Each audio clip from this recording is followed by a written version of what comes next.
sama atau tidak, Bu? Saya sudah jawab dua jawaban. Terserah Anda sekarang mau yang mana? Oke. Mau yang diberitakan sama siapa? Mbak Yang diberitakan Marita. sama Paulus? Boleh aku Bukan. tanya?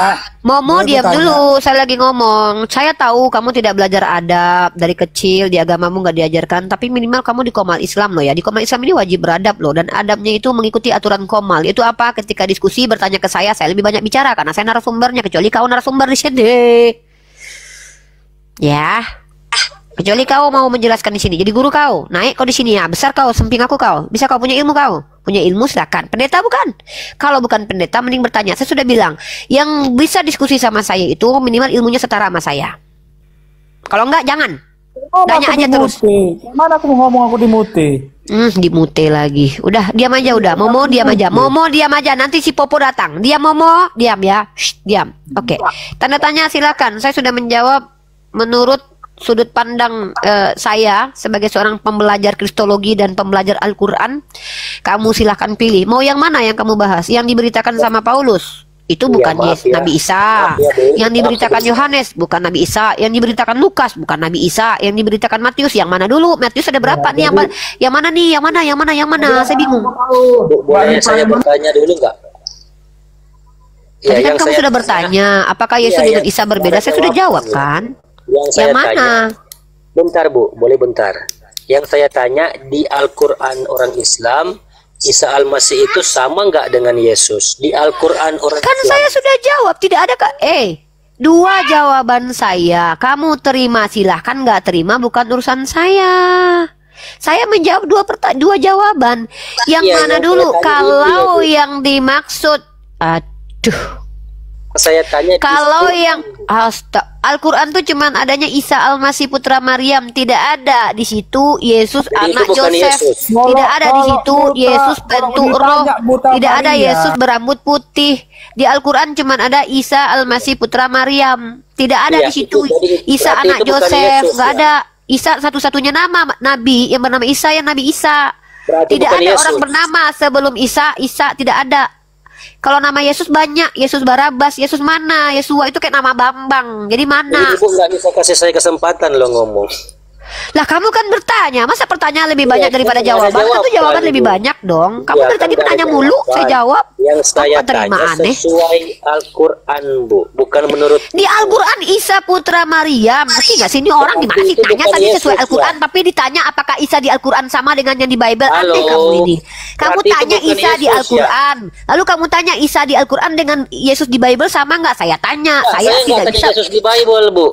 Yang Ya saya Isa di tanya, Al-Qurannya Nabi Isa lah, saya seorang nggak- nabi bukan saya nggak terkutuk, ngomong Yesus tidak di pernah Bible, tantrum, tidak pernah ngacak-ngacak orang jualan, tidak pernah ngutuk-ngutuk Agak. pohon ara, tidak pernah terkutuk, tidak pernah lari dari orang tuanya, halo kabur. Ibu, Hmm. saya nggak bahas Yesus di Bible, Bu. Yang saya Apa bahas sih di ini? Quran, Bu.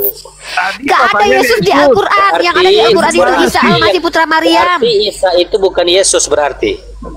Yang mana dulu nih? Yang dikabarkan oleh Matius ketika dia mengutuk Enggak, saya pohon nggak ara, bahas bukan? Matius. Dimute udah Saya capek. nggak bahas Di dalam kitabmu Matius, banyak. saya nggak bahas Bible, Keluar Bu. dari room ini, keluar Iya keluarga, kan bro. tuh bicara Keluarga. Yesus. Yesus ada di mana coba? Yesus ada di mana? Kau kan membandingkan Makanya antara bisa Nabi Isa menjelaskan. dengan Yesus. Makanya Yesus bisa ada di mana? menjelaskan, Bu. Kak, saya kan nggak bahas. Nih orang kok nggak terima Bible, Bu. jawaban saya, nggak lucu. bahas Saya Matius. jawab yang mana dulu? Di kitabmu ada Yesus anak Yosef, anak kandung Yosef, anak sperma Gini, dari gampang. Yosef keturunan Oke, gini, Daud. gampang, Bu, Itu gampang. bukan Nabi Isa. Gini, biar Ibu gampang bisa menjawab gini loh. Yang Apa saya sih ini? tanya di Quran ya, di Quran. Di Isa Quran itu nggak ada Yesus. Bukan. Yesus Nggak itu ada bukan. Yesus di Al-Quran. Ya Berarti Allah ya bukan Rabbi. Yesus. Nggak Berarti ada bukan Yesus Yesus. di Al-Quran. Kita nggak kenal Yesus. Kita nggak kenal Yesus. Nggak kenal Yesus. Nah, siapa itu orang Yunani? Mana Isa itu? itu bukan Mana ada Yesus, nabi ya? dari Yunani? Kita nggak kenal Jawab nabi ya dari atau Yunani. tidak, Kita tidak kenal nabi dari Yunani. Apa sih? Berarti Ini orang Isa maksa-maksa. Al-Masih bukan Yesus. Ya atau tidak? Tidak kenal kita Yesus, yang kita kenal adalah Isa Al-Masih putra Jawaban, Maryam. Kalau Ini gitu. orang ini. Jawabannya Cuk. hanya ya atau tidak. Kenapa lu yang ngatur? Tidak, Lah, tidak kan semua sesuai pertanyaan itu ya Quran, dan Bu. atau tidak. Coba aku tanya, siapa nama Bapak Paulus? Bisa nggak kau jawab ya dan tidak? Coba. Soalnya Muslim yang Saya lain tanya, mengatakan siapa nama Isa Bapak itu Paulus? adalah Coba Yesus. jawabannya antara ya dan tidak. Yang mana Coba, yang benar? siapa Bu? Bapak Paulus? Jawabannya ya dan tidak. Bisa nggak? Bentar, kan dari tadi Ibu Bisa ngomong nggak dulu. jawabannya harus ya dan tidak? Siapa nama Bisa Bapak kasih Paulus? kesempatan Jawabannya saya harus ya dan ngomong. tidak. Boleh Ya kau kasih kesempatan lucu. saya Aku yang ngomong? menjawab, kau pula yang mengintervensi jawabanku. Lucu kau. Terus yang Islam yang lain mengatakan Isa adalah Yesus, salah. Itu Isa itu dituduh, dengar kau dulu ya. Isa itu nama aslinya. Orang Yunani nggak bisa panggil Isa, dia ganti lah namanya menjadi Isaus, karena orang Yunani semuanya pakai us, anus, usus, hantus, meladus, semua pakai us. Diganti-ganti sama orang Yunani tuh lidahnya tuh sama kayak Bambang, tiba-tiba datang ke Belanda jadi Fang, dasar Fang kamu ya, koten ya Fang. Jadi bukan berarti namanya jadi Fang, tapi namanya Bambang, karena orang Belanda nggak bisa bilang Bambang, diganti dasar Fang, koten bogen, dasar Madekipe, nah gitu, nggak ngerti kau caranya begitu. Ya, nama aku Riva. Tiba-tiba aku ke Spanyol, orang Spanyol nggak bisa panggil V, mereka bilangnya Riva. Riva jadi Riba nama aku, bukan berarti nama aku Riba, nama aku aslinya Riva. Si Riba yang dimaksud adalah si Riva, karena orang Spanyol nggak bisa panggil V, dia bilang Riba kayak gitu. Kau nggak ngerti? Sama ketika ada si Bambang bahasa Indonesianya, datang orang Belanda PA, dia nggak bisa pakai bahasa Indonesia, nama orang diganti dia Fang, dasar kamu si Fang Madekipe, nah begitu, paham kau? Ya udah begini, itu mungkin pertanyaan terlalu sulit ya.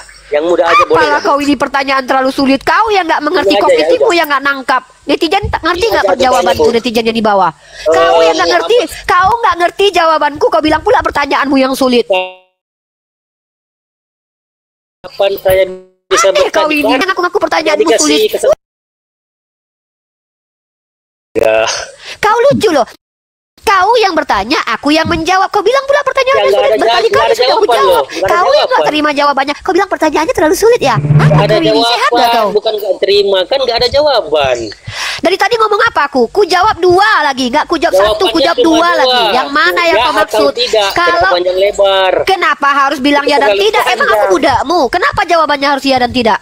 Sejak kapan kalau jawaban itu harus ya dan tidak? Siapa yang mengatur? Undang-undang mana? Nenek siapa? Kakek siapa? Sekolah mana yang mengatakan kalau menjawab itu harus ya dan tidak ya? Kau bertanya sama aku harus menjawab ya dan tidak. Emang kau bosku? Nanti ku tanya kau dulu. Tuhanmu manusia atau tidak? Jawab ya atau tidak. Tuhanmu manusia? Ya atau tidak? Ya atau tidak? Ya atau tidak? Jawab. 100% manusia, 100%. Berarti Tuhanmu manusia. Sudah selesai. Udah. Berarti kau menyembah manusia. Berarti bukan Tuhan. Tuhan kau itu manusia. Udah clear. Yang saya jawab, Tuhan saya 100% manusia. Saya tanya, Tuhanmu manusia? Iya atau tidak jawabannya? Iya atau tidak? Iya atau tidak? Iya atau tidak? Datang sebagai manusia, ya. Iya atau tidak? Ya. Kok jawabannya datang sebagai manusia? Giliran ditanya jawabannya iya atau tidak, kok datang sebagai manusia? Giliran aku harus jawabannya iya dan tidak, iya dan tidak. Hantu belakang kau. Giliran aku kau paksa jawabannya iya dan tidak. Giliran kau ditanya ya dan tidak, nggak bisa kau jawab ya dan tidak. Ku congkel lubang ginjalmu nanti. Oh, ku jual juga ginjalmu nanti. Untung kalau lambung. Jangan-jangan kau minum keras kau. Lambung ginjal kau. Ya dan tidak, ya dan tidak. Kau pula ngatur aku. Untung aku lagi fit ini, habis makan aku barusan. Kau dikasih bicara loh saya. Ya dan tidak ya. Giliran ku tanya, Tuhan kau manusia? Ya dan tidak jawabannya. Dia datang sebagai manusia. Jawabannya ya dan tidak. Dia datang sebagai manusia. Apa kau ini? Ngomong aja kau gak becus. Bisa kau bahasa Indonesia? Jangan kejang-kejang lah. Kejang.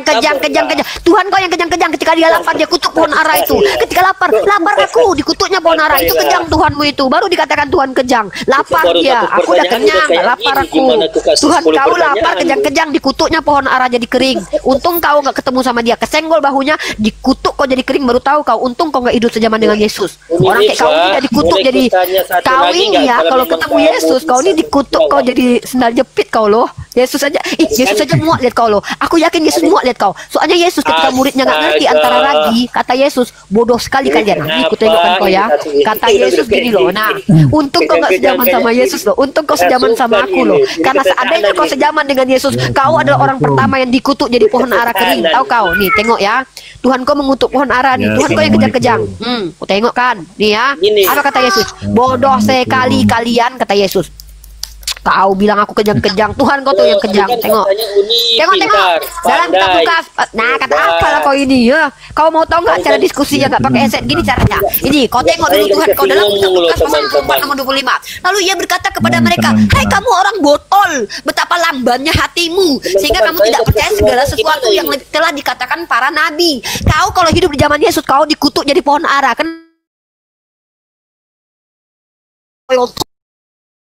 Toyol kau sama Yesus. Untung kau nggak sejaman dengan Yesus. PA kau berlebihan, maksimal ya. Kalau kau nih yang premiumnya maksimal botol. Masa aku menjawab, kau bilang nggak bisa, nggak ada kau menjawab. Jawabannya harus ya dan tidak. Giliran aku tanya, kau bisa nggak kau jawab ya dan tidak? Nggak bisa kau menjawab ya dan tidak. Ah, itu teman-teman adalah tutorial diskusi yang tidak mendengarkan ya dan itu jangan ditiru ya. Kenapa? Itu tidak bagus. Itu biasa dilakukan oleh umat Kristen. Ya hebat. Ditiru ya. Teman-teman, diskusi seperti tadi itu jangan seperti itu ketika kita hanya bicara dan tidak mendengarkan. Masa handset kita letakkan lalu kita aja yang bicara begini, nggak boleh begitu dong ya. Jangan ya, jangan ya dek gitu. Apa kau? Ya, assalamualaikum. Bentar dulu ya. Ngomong lo dari tadi, nggak dikasih kesempatan ngomong lo. Apa kau ini? Ya, Dari tadi kau nggak pernah ngomong, kata kau. Tadi kau ngapain itu air ludah kau jadi berserak-serak di pinggir bibir kau itu. Kau kemasi dulu air ludahmu di pipimu ini dulu. Kau pula nggak ngomong. Laluan. Yang Islam ketika ada diskusi jangan pakai assalamualaikum dulu lah. Ya, waalaikumsalam warahmatullahi wabarakatuh. Mengucapkan salam sunnah, menjawab salam itu wajib. Jangan beratkan kami ketika kami sedang diskusi dengan kewajiban ya. Punya ke teman-teman yang lain lah, jangan ke ibu ini. Saya nggak Banyak kali ceritamu, kenapa? Udah tepar kau, nggak bisa jawab kau, udah mencret kau, takut kau, nangis kau, mencret, kan? Terus dia boleh nggak saya bertanya? Nangis kau, mencret kau, nggak bisa jawab kau kan? Nggak bisa jawab kan? Ya dan tidak, ya dan tidak jawabnya, ya dan tidak. Tuhan kau manusia, ya dan tidak. Ya dan tidak. Simpel pertanyaanku. Tuhan kau berkelamin, ya dan tidak. Pertanyaanku simpel. Tuhan kau berkelamin, ya dan tidak jawabannya. Ya tidak, ya tidak jawab. Boleh dikasih saya ngomong nggak? Nggak enak kan digituin kan? Nggak enak kan digituin kan? Makanya jadi orang tuh jadi manusia lah yang betul. Jangan sok-sokan aja kau pengen semua yang kau inginkan kau anggap kami budakmu sesuai dengan keinginanmu. Nggak bisa. Kalau itu dibalikkan kepadamu kau nggak mampu juga. Tuhanmu berkelamin ya dan tidak. Ya dan tidak. Tuhanmu berkelamin ya atau tidak? Tuhanmu berkelamin ya dan tidak. Ya dan tidak jawabannya. Ya dan tidak. Ya dan tidak. Ya dan tidak. Kelamin Tuhanmu berkelamin ya dan tidak. Tuhanmu berkelamin ya dan tidak. Jawabannya harus ya dan tidak. Jawab. Manusia jalan. Tuhanmu berkelamin ya dan tidak. Ya dan tidak. Jawabannya ya dan tidak. Ya tidak. Ya nggak bisa kau jawabkan. Nggak bisa kau jawabkan. Nggak bisa gantian. Nggak bisa. Aku lagi on fire. Aku habis makan. Kau tahu aku habis mangga berapa? 2 biji aku habis mangga. Nggak bisa kalau aku sekarang. Kenapa? Aku lagi ingin menghadapi orang-orang botol kayak kau ini. Kenapa? Untung kau gak hidup sejaman dengan Yesus. Sampai kau hidup sejaman dengan Yesus udah habis kau digigit bunuh-bunuh sama Yesus. Karena ya Yesus nih. Lukas 24:25. Nanti naik lagi tanya ya. Kasih kesempatan Kristen yang lain lah. Ini bang kebenaran ini. Bang kebenaran ini. Bang kebenaran ini sopan ini kalau diskusi. Biar Uni ini bisa dicerna oleh teman-teman yang di bawah. Aku suka kalau kau mau main-main, suka aku. Ya dan tidak, ya dan tidak. Ditanya ya dan tidak, nggak bisa kau jawab. Hantu, turun kau. Dongengmu terlalu bagus. Dongengmu terlalu bagus. Dongeng kau tuh di kitab, kau baca kitabmu itu semua ada dongengnya. Nih kutunjukkan kau dongeng nih ya. Kau suka? Berani nggak saya tanya? Dongeng. Berani nggak saya tanya? Diam dulu. Kita bicara dongeng. Naik lagi nanti ini ada bang. Naik lagi kau nanti ya, aku kasih tahu kau main dongeng. Ditanya ya dan tidak, ya dan tidak. Suka-suka bapak moyang kau aja kami ini. Kayak pasar aja. Ya bang kebenaran, selamat malam bang kebetulan. Ya, selamat pagi bang, selamat pagi. Silakan lanjut nih. Saya masih di jalan ini, belum Ya nyampe. kalian bertanya aja. Jangan kalian pula yang ngatur-ngatur jawaban kami ya dan tidak, ya dan tidak. Giliran dibalik nggak bisa kalian jawab ya dan tidak, ya dan tidak. Hantu belau. Silakan bang kebenaran bertanya.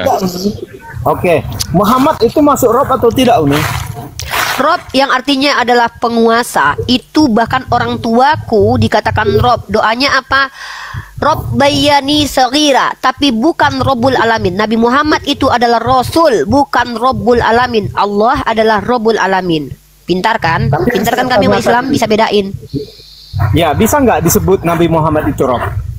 Nabi Muhammad tidak pernah dipanggil Rob. Nabi Muhammad dipanggil Rasul, Nabi.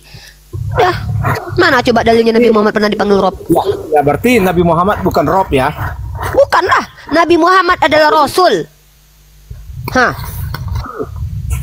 Mana dalilnya Nabi Muhammad pernah dipanggil Rob? Mana? Ada-ada ya kalian ini. Heran aku sama kalian orang Kristen. Aku tanya samamu dulu kebenaran. Aku balik pertanyaannya ya. Bapak pernah tidak berdoa kepada Yesus? Sering, bukan Mana? pernah, Coba tunjukkan Bapak pernah berdoa kepada Yesus. Di mana dalilnya? Bapak pernah berdoa kepada Yesus? Bapak, maksudnya siapa? Saya kan? Bapak Tuhanmu, makanya bedakan bapak Tuhanmu dengan bapakmu. Inilah gara-gara bapak semua dibapain, Tuhan pun dibapak-bapain. Akhirnya bisa. Ginilah gara-gara kalian membapak-bapakkan Tuhan kalian, nggak bisa kalian bedakan mana bapakmu sama bapak Tuhanmu dan bapak kau kan? Gara-gara semua. Anda memanggil saya bapak. Tuhan kau bapain. Gitu loh. Bingung kau kan? Giliran kutanya, bapaknya Yesus pernah nggak berdoa kepada Yesus? Inilah. Aku bertanya, pernah nggak bapaknya Yesus berdoa kepada Yesus? Bapakku sering. Nah, inilah gara-gara semua dibapain. Tuhan dibapain, bapakmu dibapain, kau pun dibapain. Tuh, Yesus kau bapain. Jadi bapak-bapak. Kutanya dulu, bapaknya Yesus itu pernah nggak berdoa kepada Yesus? Kutanya. Bapaknya Yesus maksudnya Elohim ya. Yesus punya bapak nggak? Suka-suka kau lah. Alah, di kitab kau tertulis bapak kok di situ. Pandai pula kau berkelit depanku sekarang. Giliran drop kau tanya-tanya sama aku. Bapak, aku tanya. Bapaknya Yesus, nggak tahu aku bapak kandung, bapak tiri, bapak angkat. Nggak masa bodoh. Bapak, kan di situ ditulisnya bapak. Papa, bapak. Apa yang nggak pernah dong berdoa sama Yesus, nggak pernah. Yesus pernah nggak berdoa kepada bapak? Berbicara, bukan berdoa sebenarnya, berbicara. Berdoa. Ini kau nipu-nipu lagi kau. Yesus itu berdoa, ya Bapa. Iya Bapa. Ampunilah mereka. Mereka tidak tahu yang mereka lakukan. Itu berbicara, nggak berdoa itu. Itu nggak berdoa itu. Dia berbicara kepada Bapa, bukan berdoa. Anda bedakan dong. Arti doa apa? Arti doa apa? Arti doa apa? Doa itu ya. Tunjuk KBBI, lihat KBBI. Doa itu artinya itu dari bahasa Arab, artinya menyeru. Doa itu bahasa Arab, artinya menyeru. Menyeru. Tuhan kau berapa kali? Tuhan anak berapa kali menyeru kepada Bapak? Sering. Iya Bapak. Jadi ampunilah mereka. Mereka tidak tahu yang mereka lakukan. Nah sekarang aku tanya, Bapak pernah nggak berdoa kepada anak? Oh, Bapak nggak pernah.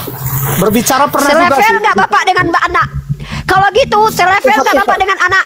Saya tanya, ketika Bapak tidak pernah berdoa kepada anak, tapi anak pernah berdoa kepada Bapak, selevel nggak itu Bapak dengan anak?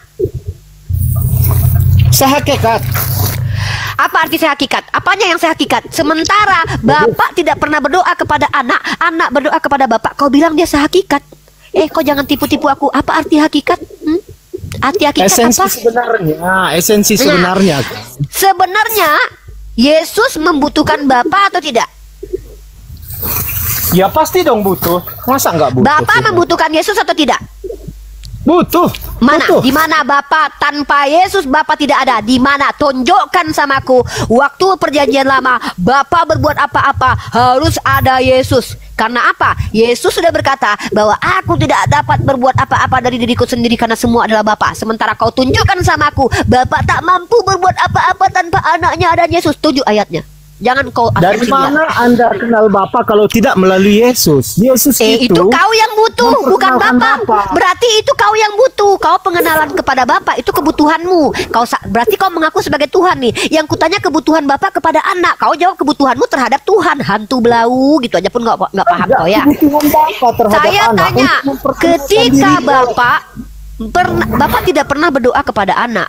Bapak tidak membutuhkan anak karena tanpa si anak Bapak tetaplah Tuhan. Buktinya di perjanjian lama tanpa Yesus Bapak tetap Tuhan. Dalam kitab perjanjian baru Yesus berkata, aku tidak dapat berbuat apa-apa dari diriku sendiri. Semua adalah kehendak Bapa. Ya Bapa, ampunilah mereka. Katanya Yesus Tuhan. Masa minta mengampuni orang lain gak bisa? Harus minta dulu ke Bapa. Di sini kau bilang mereka sehakikat. Hantu belau. Belajar dulu arti hakikat ya, baru kau ngomong sama aku. Kalau sudah paham arti hakikat baru ngomong sama aku. Kalau belum paham arti hakikat jangan bicara. Itu esensi sebenarnya. Gimana sih Rika? Esensi sebenarnya Yesus apa? Apa esensi sebenarnya Yesus? Tunjuk sama aku. Apa? Esensi Yesus apa? Yesus itu sebenarnya Allah. Tunjuk sama aku di mana dikatakan bahwa esensi Yesus adalah Allah. Coba. Yesus adalah Allah. Oke. Sekarang saya tanya, apakah Yohanes 1:1 loh. Oke, pada mulanya Firman bersama Allah, maka Firman adalah Allah. Apa segala sesuatu yang ada pada diri Allah adalah Allah? Ya pasti dong. Oke, kelamin Yesus adalah Yesus. Karena Yesus adalah Allah, maka apa yang ada pada diri Allah yaitu Yesus adalah Yesus. Kelamin Yesus adalah Yesus. Kenapa Anda selalu berpikir ke arah kelamin? Saya tanya, Kenapa kok mengintervensi pertanyaan saya? Karena itu tidak masuk akal. Apakah segala yang ada pada diri Allah adalah Allah? Iya. Firman Allah adalah Allah? Iya. Nah, sekarang saya tanya, bulu dan kelamin Yesus itu apakah Yesus? Ya tentu dong. Dengar teman-teman, kelamin Yesus adalah Yesus. Makanya aku bilang mereka tuh penghujat Tuhannya. Mereka yang menyamakan Tuhannya dengan kelamin. Maka dia katakan Yesus itu adalah kelamin. Sumbu Anda terlalu pendek, Rifa. Jadi ketika Anda menanyakan itu orang tahu. Buat kalian nanti Pak Polisi yang nuduh aku menghujat agama Kristen dengan menyamakan Trinitas dengan kelamin, tangkap si kebenaran. Buat kalian polisi-polisi Kristen yang ingin mengincarku, yang menuduh aku menyamakan Trinitas dengan kelamin, tangkap si kebenaran. Karena dia yang telah mengatakan Yesus adalah kelamin. Pada mulanya kelamin bersama Yesus, ternyata kelamin adalah Yesus. Ya udah, nggak apa-apa. Berarti bulunya Yesus. Berarti kelamin Yesus adalah Yesus. Hidung Yesus adalah Yesus. Di diri Yesus itu ya Yesus. Siapa mengatakan tidak? Ya nggak apa-apa. Berarti bulu ada Yesus juga. Bulu Yesus adalah Yesus. Lato-lato Yesus adalah Yesus. Ginjalnya Yesus adalah Yesus. Nya Yesus bukan? Ya, Yesus. Waduh. Pada mulanya bersama Yesus. Kemudian adalah Yesus. Waduh, parah banget. Tapi gini, Rita, itu tidak punya anak karena dia tidak punya istri. Dari ayat itu ya, menurut Anda, Allah itu laki-laki atau perempuan, Rita? Dalam istilah bahasa, kaidah bahasa, itu membantah kemakhlukan yang disematkan kepada Allah. Karena kalian mengakui Yesus itu hadir dari Joseph yang adalah suami Maria. Dibantah sama Allah bahwa hei kalian oten yang menyembah Tuhan berkelamin, yang punya bapak tiri dan bapak kandung, yang nggak tahu mana bapak tiri mana bapak kandung ya, dan katanya juga adalah anak Tuhan, tapi entah anak angkat anak kandung Tuhan, nggak tahu apa-apa, nggak tahulah entah anak kandung Tuhan, entah anak tiri Tuhan, entah anak angkat Tuhan. Sampai sekarang saya belum menemukan jawaban apakah Yesus ini adalah anak kandung Tuhan, anak tiri Tuhan, anak angkat Tuhan, anak-anakan Tuhan, atau anak apa gitu. Saya belum mendapatkan jawaban dari sekarang. Maka Allah menyindir kalian dengan perkataan itu. Karena kalian penyembah. Kemarin ada yang bilang, bentar. Ya. Karena kalian penyembah anak manusia yang bahkan secara peradaban mamanya pun kalian sembah, tapi kalian nggak tahu itu karena itu adalah klorodian. Kemudian Allah menyindir kalian. Otak kalian kok bego banget ya? Bagaimana mungkin Allah itu kalian katakan beranak, dia aja nggak punya istri. Nah, sementara kalian percaya seorang itu beranak, Yesus itu dia adalah anak. Buktinya dia adalah anak dari si Maryam yang punya suami. Kalian bilang begitu, dia keturunan Daud. Itulah kalian disentil logika kalian sama Allah, tapi kalian nggak sadar. Silakan Bang Datuk, aku lagi mau pakai handphone dulu. kemarin ada yang bilang kalau Yesus itu adalah anak kandung Bapak. Anak kandung Bapak. Jadi yang menghamili Maria katanya adalah Bapak ya. Waduh. Au. Jadi Yesus itu adalah benihnya Bapak. Au, cerot. Enak dong jadi anak Tuhan. Iya, kemarin ada yang diskusi sama saya. Makanya dia suka-suka dia ya. Yesus itu adalah benih dari Bapak katanya. Enggak, tapi bahaya loh kalau dia itu adalah anak Tuhan loh. Makanya dikutuk pohon ara, diambil keledai orang, dihabisi orang-orang. Ih, ngeri banget ya. Itu anak presiden aja anak presiden aja bisa semena-mena loh, apalagi anak Tuhan. Ngeri loh kalau Tuhan punya anak. Ih, dia pakai otoritas bapaknya loh. Tiba-tiba dia balikkan dunia kita jadi di peta, gimana coba? Dia pindahkan hidung aku ke pantat, gimana? Ngeri loh kalau dia mau loh. Ih, ngeri banget ya. Suka dia loh. Kalau seandainya kalau kita jalan sama dia kesenggol, tahukah engkau siapa aku? Enggak tahu. Aku adalah anak Tuhan. Terus gimana? Bahumu kurubah jadi gilingan katanya kan. Jadi apa? Jadi betis katanya. Jangan. Karena aku adalah Tuhan. Takut juga ya kalau kita ketemu sama Tuhan, sejaman dengan Tuhan ya. Aku takutlah salah-salah. Seandainya aku sekelas sama Tuhan, coba. Nih, kalau kebayang nggak sama kalian kalau seandainya kita sekelas sama anak Tuhan, coba. Tiba-tiba dia lapar. Rifa, aku lapar. Jangan ambil makananku Tuhan. Makananku cuma Indomie goreng. Saya suka itu. Tapi aku juga mau makan, aku lapar. Berikan makananmu. Terpaksa aku kasih. Aku lapar Tuhan. Dia makan. Kau enak aja. Kau mentang-mentang anak Tuhan. Mau aku tonjok dia kan. Kukutuk kau jadi kering. Kering aku langsung. Takut juga ya. Berkatanya, kalau Yesus itu adalah anak kandungnya Bapak, Jadi benih bapak lah yang hinggap di Maria. Oke lanjut. Au au. Au au.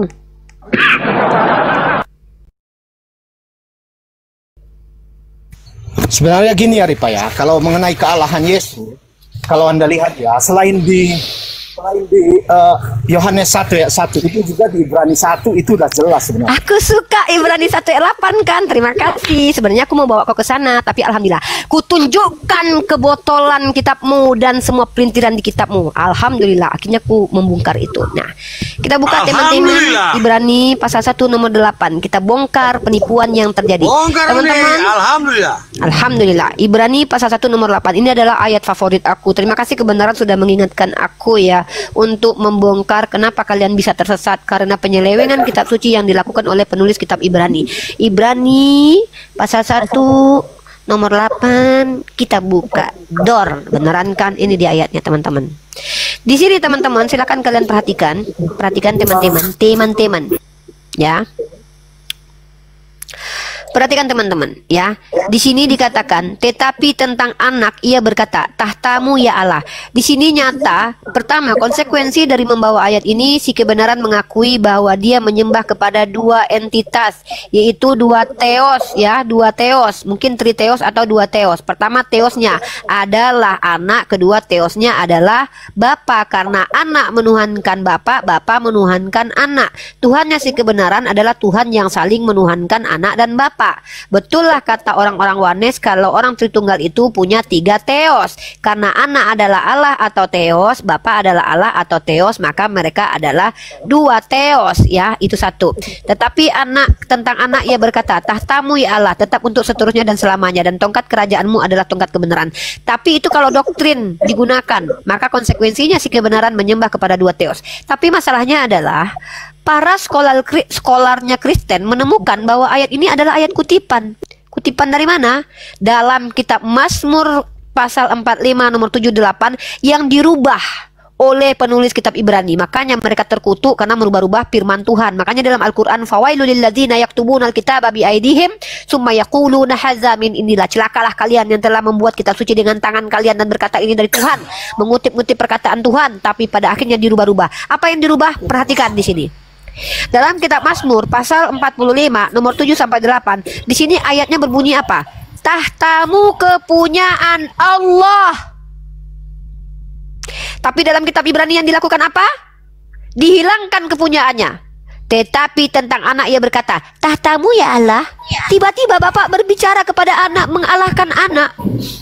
Padahal Bapak tidak pernah berdoa kepada anak, tidak pernah membutuhkan anak, karena dia tetap menjadi Tuhan walaupun anak belum ada. Tapi anak selalu membutuhkan Bapa. Makanya dia berdoa terus. Di sini dikatakan Bapak, menurut penulis Ibrani yang tidak tahu sampai sekarang siapa, itu Bapak menuhankan anak. Terima kenyataan kebenaran. Tuhanmu ada dua, ya. Teosmu ada dua. Maka betul lah kata orang Wanes, kalian itu triteos. Nah, dan di sini kita bongkar penyesatan ini terjadi karena penulis kitab Ibrani memelintir kitab Mazmur pasal 5 nomor 6 ya. Tahtamu iya tiga teos. Yaudah, kau akui kau tiga teos. Yang muncul dalam tiga pribadi ya, betul memang. Iya, kau tiga teos. Iya, ya udah tiga teos. Ya udah clear, betul. Udah. Yaudah, si kebenaran tiga Tuhannya, tiga teosnya, udah ya. Saya bertanya balik ya Ripa ya. Kalau seseorang dikatakan tidak punya istri, laki-laki atau perempuan kira-kira? Allah tidak pernah mengatakan bahwa dia laki-laki. Saya nggak menyangkutkan ke Allah loh. Aku nggak punya istri. Aku aja nggak punya istri. Memang aku punya istri? Iya, secara umum. Aku perempuan nggak punya istri. Lucu ya, kau ini. Kalau kalau ada yang nggak punya istri berarti dia adalah laki-laki. Aku nggak punya istri, so aku laki-laki. Jadi apa tuh? Ini nggak punya istri ini nih. Speakerku nggak punya istri ini, laki-laki dia. Sehat kau ini loh. Bahasa Indonesia aja kau gagal. Nggak punya istri. Aku minta kalau kau mau menunjukkan Tuhanku laki-laki, kau tunjukkan datanya. Kalau Allah yang mengatakan kalau dia laki-laki, kalau Allah tidak pernah mengatakan dia laki-laki, jangan kau pelintir Al-Quran. Kau yang maksa. kalau secara umum yang dikatakan tidak punya istri laki-laki atau perempuan, itu yang saya tanyakan Aku sama aja gak Anda. punya istri. Kok gimana sih ini kok PA-nya minta ampun sih? Aku juga gak punya istri, emang aku laki-laki. Ya, terus berkelit. Ini orang sehat nggak sih? Ustadz Arif, saya tuh udah 2 kali menjawab, bahkan 3 kali. Saya tidak mau menjawab pertanyaan berulang. Saya nggak punya istri, terus aku laki-laki, aku berkumis, aku berjakun, aku kau tengok ada jakunku. Sehat nggak kau ini? Ada nggak Ada perempuan kau ini bersih? normal kau? Ya memang Ada nggak? kami nggak punya istri kok. Ada kan? Terus kami laki-laki. Jadi Allah katakan dia tidak beristri. Kau bilang dia laki-laki. Aku nggak beristri. Kau bilang aku laki-laki. Kau bilang speaker ini nggak beristri juga nih. Kau bilang ini laki-laki. Sehat nggak otakmu itu? Apa kau ini loh? Normal nggak kau ini? Yang beristri itu. Nah baru kau tanya samaku. Yang beristri biasanya apa? Nah baru ku jawab. Yang beristri biasanya laki-laki. Yang tidak beristri kau paksa laki-laki. Sehat nggak otakmu itu? Sejak kapan? Sejak kapan aku beristri? Kan otakku sengklek. Kau paksa yang tidak beristri harus laki-laki. Pokoknya kalau tidak beristri berarti laki-laki. Kan nggak normal otakmu. Di situ Allah katakan Allah tidak punya istri. Maka kau kesimpulkan ketika Allah mengatakan dia tidak beristri, yang tidak beristri makanya laki-laki. Kan nggak normal otakmu. Aku juga tidak punya istri. Jadi kau pikir aku ini laki-laki? Mama kau punya istri emangnya? Mama kau laki-laki? Normal lah kau sikit kebebalan. Aneh kau ini, kesimpulanmu aneh, premismu aneh loh. Aneh kau, nggak normal otakmu, nggak sehat. Yaitu ya, kau menunjukkan kitabmu itu telah dirubah-rubah. Masya Allah, tabarakallah. Inilah kenapa kau tersesat jauh. Ngana tersesat paling jauh sekali. Karena kitab Ngana sudah dirubah-rubah. Lanjut, siapa lagi yang mau bertanya? Nah, saya mau bertanya Uni. Muslim, non-muslim? Non-muslim. Jangan lari dari ini dulu, jangan kemana-mana dulu, nggak kedengeran suaranya. Nggak kedengeran suaranya. Ya, Lor, Haya sama Ibu Herlina. Ibu Rehana sama Lord Islam Kristen. Ada dengar? Ya, Lord Islam Kristen. Tuh. Lord sama Ibu Reha. Turun aja. Saya jawab. Rehana. Salam itu. Oke, siap. Lord, Anda Kristen atau Islam? Saya Kristen. Nah, Kristen silakan bertanya. Nah, kenapa? Ini kenapa? nih? Sebentar tuh. Dia Ibu Rehana ngomong dia tuh. pergi dulu, keluar dia kalau ngomong terus dia pindah device dulu, makanya kita nggak dengar. Kemana nih? Kenapa tempat panggan Quraisy itu tempat orang telanjang? Kenapa? Oke, saya jawab. Kenapa karena mereka pagan. Orang pagan yang suka telanjang kayak Tuhanmu suka kali sama manusia telanjang. Contoh Yesaya diperintahkan Tuhanmu telanjang. Kau nggak tahu ya Yesaya pasal 20 Tuhanmu memerintahkan Yesaya telanjang tuh. Oh, tanya pula orang pagan Quraisy sama kayak Tuhanmu memerintahkan orang telanjang. Saya pasal 20 baca. Terus kenapa di Tunggu dulu. Coba. ibadahnya Islam? Terus bentar dulu, belajar dulu di sini. Itu belum selesai ilmunya. Jadi gini ya, orang pagan itu kenapa telonjong? Karena memang mereka nggak punya adab, nggak punya malu. Sama seperti kitab Yesaya pasal 20 di mana Tuhanmu memerintahkan Yesaya untuk telanjang. Tuhanmu menciptakan manusia pertamanya telanjang, nggak dikasih baju. Udah ketika tahu malu diusir.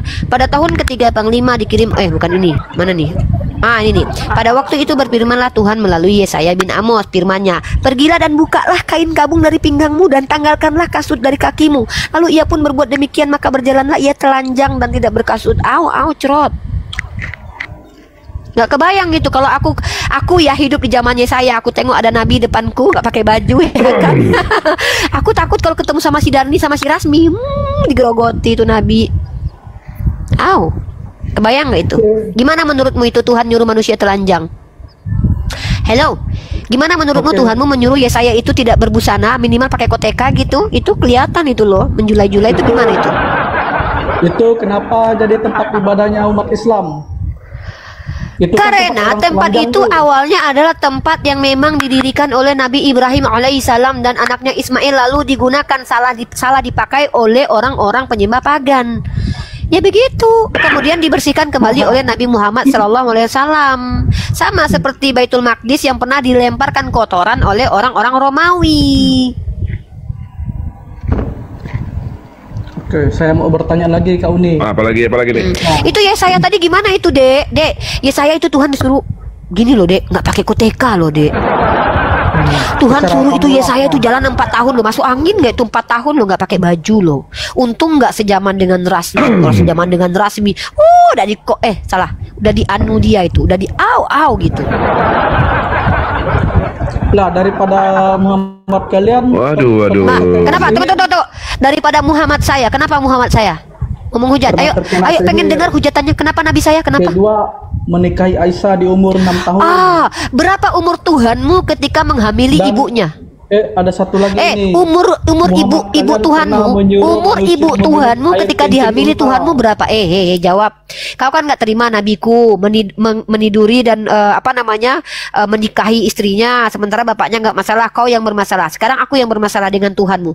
Tuhanmu ketika menghamili Maria umur berapa waktu itu? Bini orang loh yang dihamili Tuhanmu loh. Kenapa kau tidak mempermasalahkan itu? Yang dihamili Tuhanmu, yang dipecahkan perawannya dari dalam, ya dari dalam loh. Tuhanmu memecahkan perawan dari dalam loh. Kalau Nabi Muhammad memecahkan perawan Sayyidah Aisyah, itu nggak ada yang marah, nggak ada yang ngamuk, karena dia suami istri. Tapi ada manusia, bini orang, masih kecil umurnya, dipecah perawannya dari dalam loh, dengan kaki loh, ditendang entah dengan kaki entah dengan sundulan kepala. Kita nggak tahu ya, kepala Tuhan yang keluar duluan, apa kaki Tuhan duluan, apa tangan Tuhan, aku nggak tau. Aku nggak kebayang kalau tangan Tuhan yang keluar duluan, itu kepegang itu, tersentuh itu ya. Kalau kaki lah ditendang itu, perawannya pecah karena kaki itu, atau kepalanya tuh, yang mana tuh? Apa Tuhan, kita nggak tahu ya. Tapi masalahnya perawannya pecah dari dalam, yang mecahin Tuhan lagi. Dia belum menikmati bagaimana rasanya dianukan sama suaminya, tapi udah pecah perawannya. Kau bayanglah itu, Tuhanmu loh itu. Gimana menurutmu? Menurutmu itu tidak bermasalah kah? Nggak bermasalah itu? Makanya tidak bermasalah menurutmu? Makanya bahas yang slow-slow aja. Ya, kalau menghina nabiku, itu akan kembali kepada agamamu sendiri kok. Nabiku tidak pernah satupun orang yang membenci nabiku menjadikan pernikahannya sebagai fitnahan terhadap nabiku. Kenapa? Karena bahkan orang Yahudi membenarkan boleh menikahi anak umur 3 tahun. Tuhanmu orang Yahudi loh, Dek. Boleh menikahi anak umur 3 tahun. Tuhanmu orang Yahudi loh, Dek. Apalagi pertanyaannya? Halo. Tanya aja yang menambah ilmu ya. Karena kalau kau menghujat nabiku, aku nggak pernah diajarkan apabila ditampar pipi kiri kasih yang kanan. Gak ada. Ya, gitu. Tanya aja yang menambah ilmumu tentang agama Islam. Lanjut.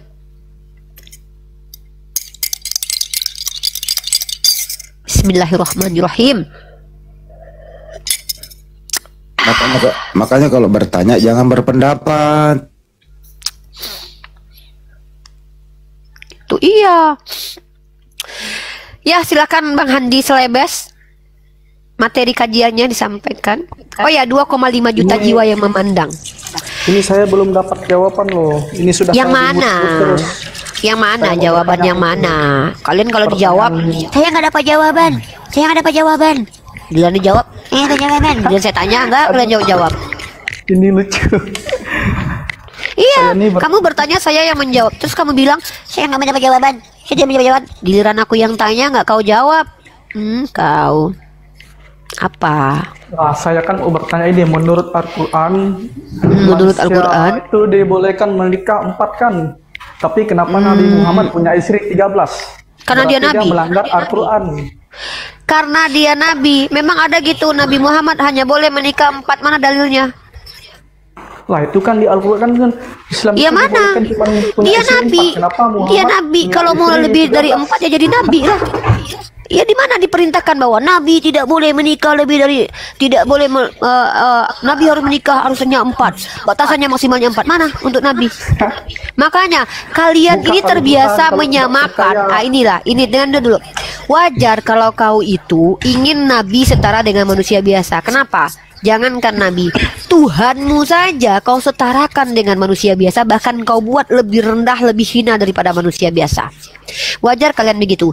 Kami ini adalah orang yang berbeda. Di kitab kau 2 Samuel pasal 12 ayat 7-8, bahkan Tuhan kau sendiri yang memberikan bini orang untuk nabi. Nah, aku tanya sama kau, boleh nggak poligami dalam agamamu?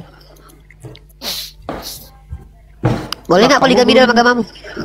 Jawaban kamu aja nggak jelas itu. Sudah aku jawab, karena dia nabi. Kan kau tanya kenapa Nabi Muhammad menikah lebih dari 4. Kau tanya hantu belau. Kau tanya kenapa Nabi Muhammad. Nah, inilah kau, telingamu kayaknya budek. Kau tanya sama aku, oh kenapa Nabi Muhammad menikah lebih dari 4? Karena dia nabi. Udah aku jawab, karena dia nabi. Karena dia nabi, itu jawaban. Nah, kenapa kau gelisah dengan nabi kami yang menikah lebih dari 4, sementara Tuhan kau memberikan bini-bini orang kepada nabi di kitabmu 2 Samuel pasal 12 nomor 7 dan 8. Nah, kenapa? Kenapa kau gelisah dengan pernikahan nabiku?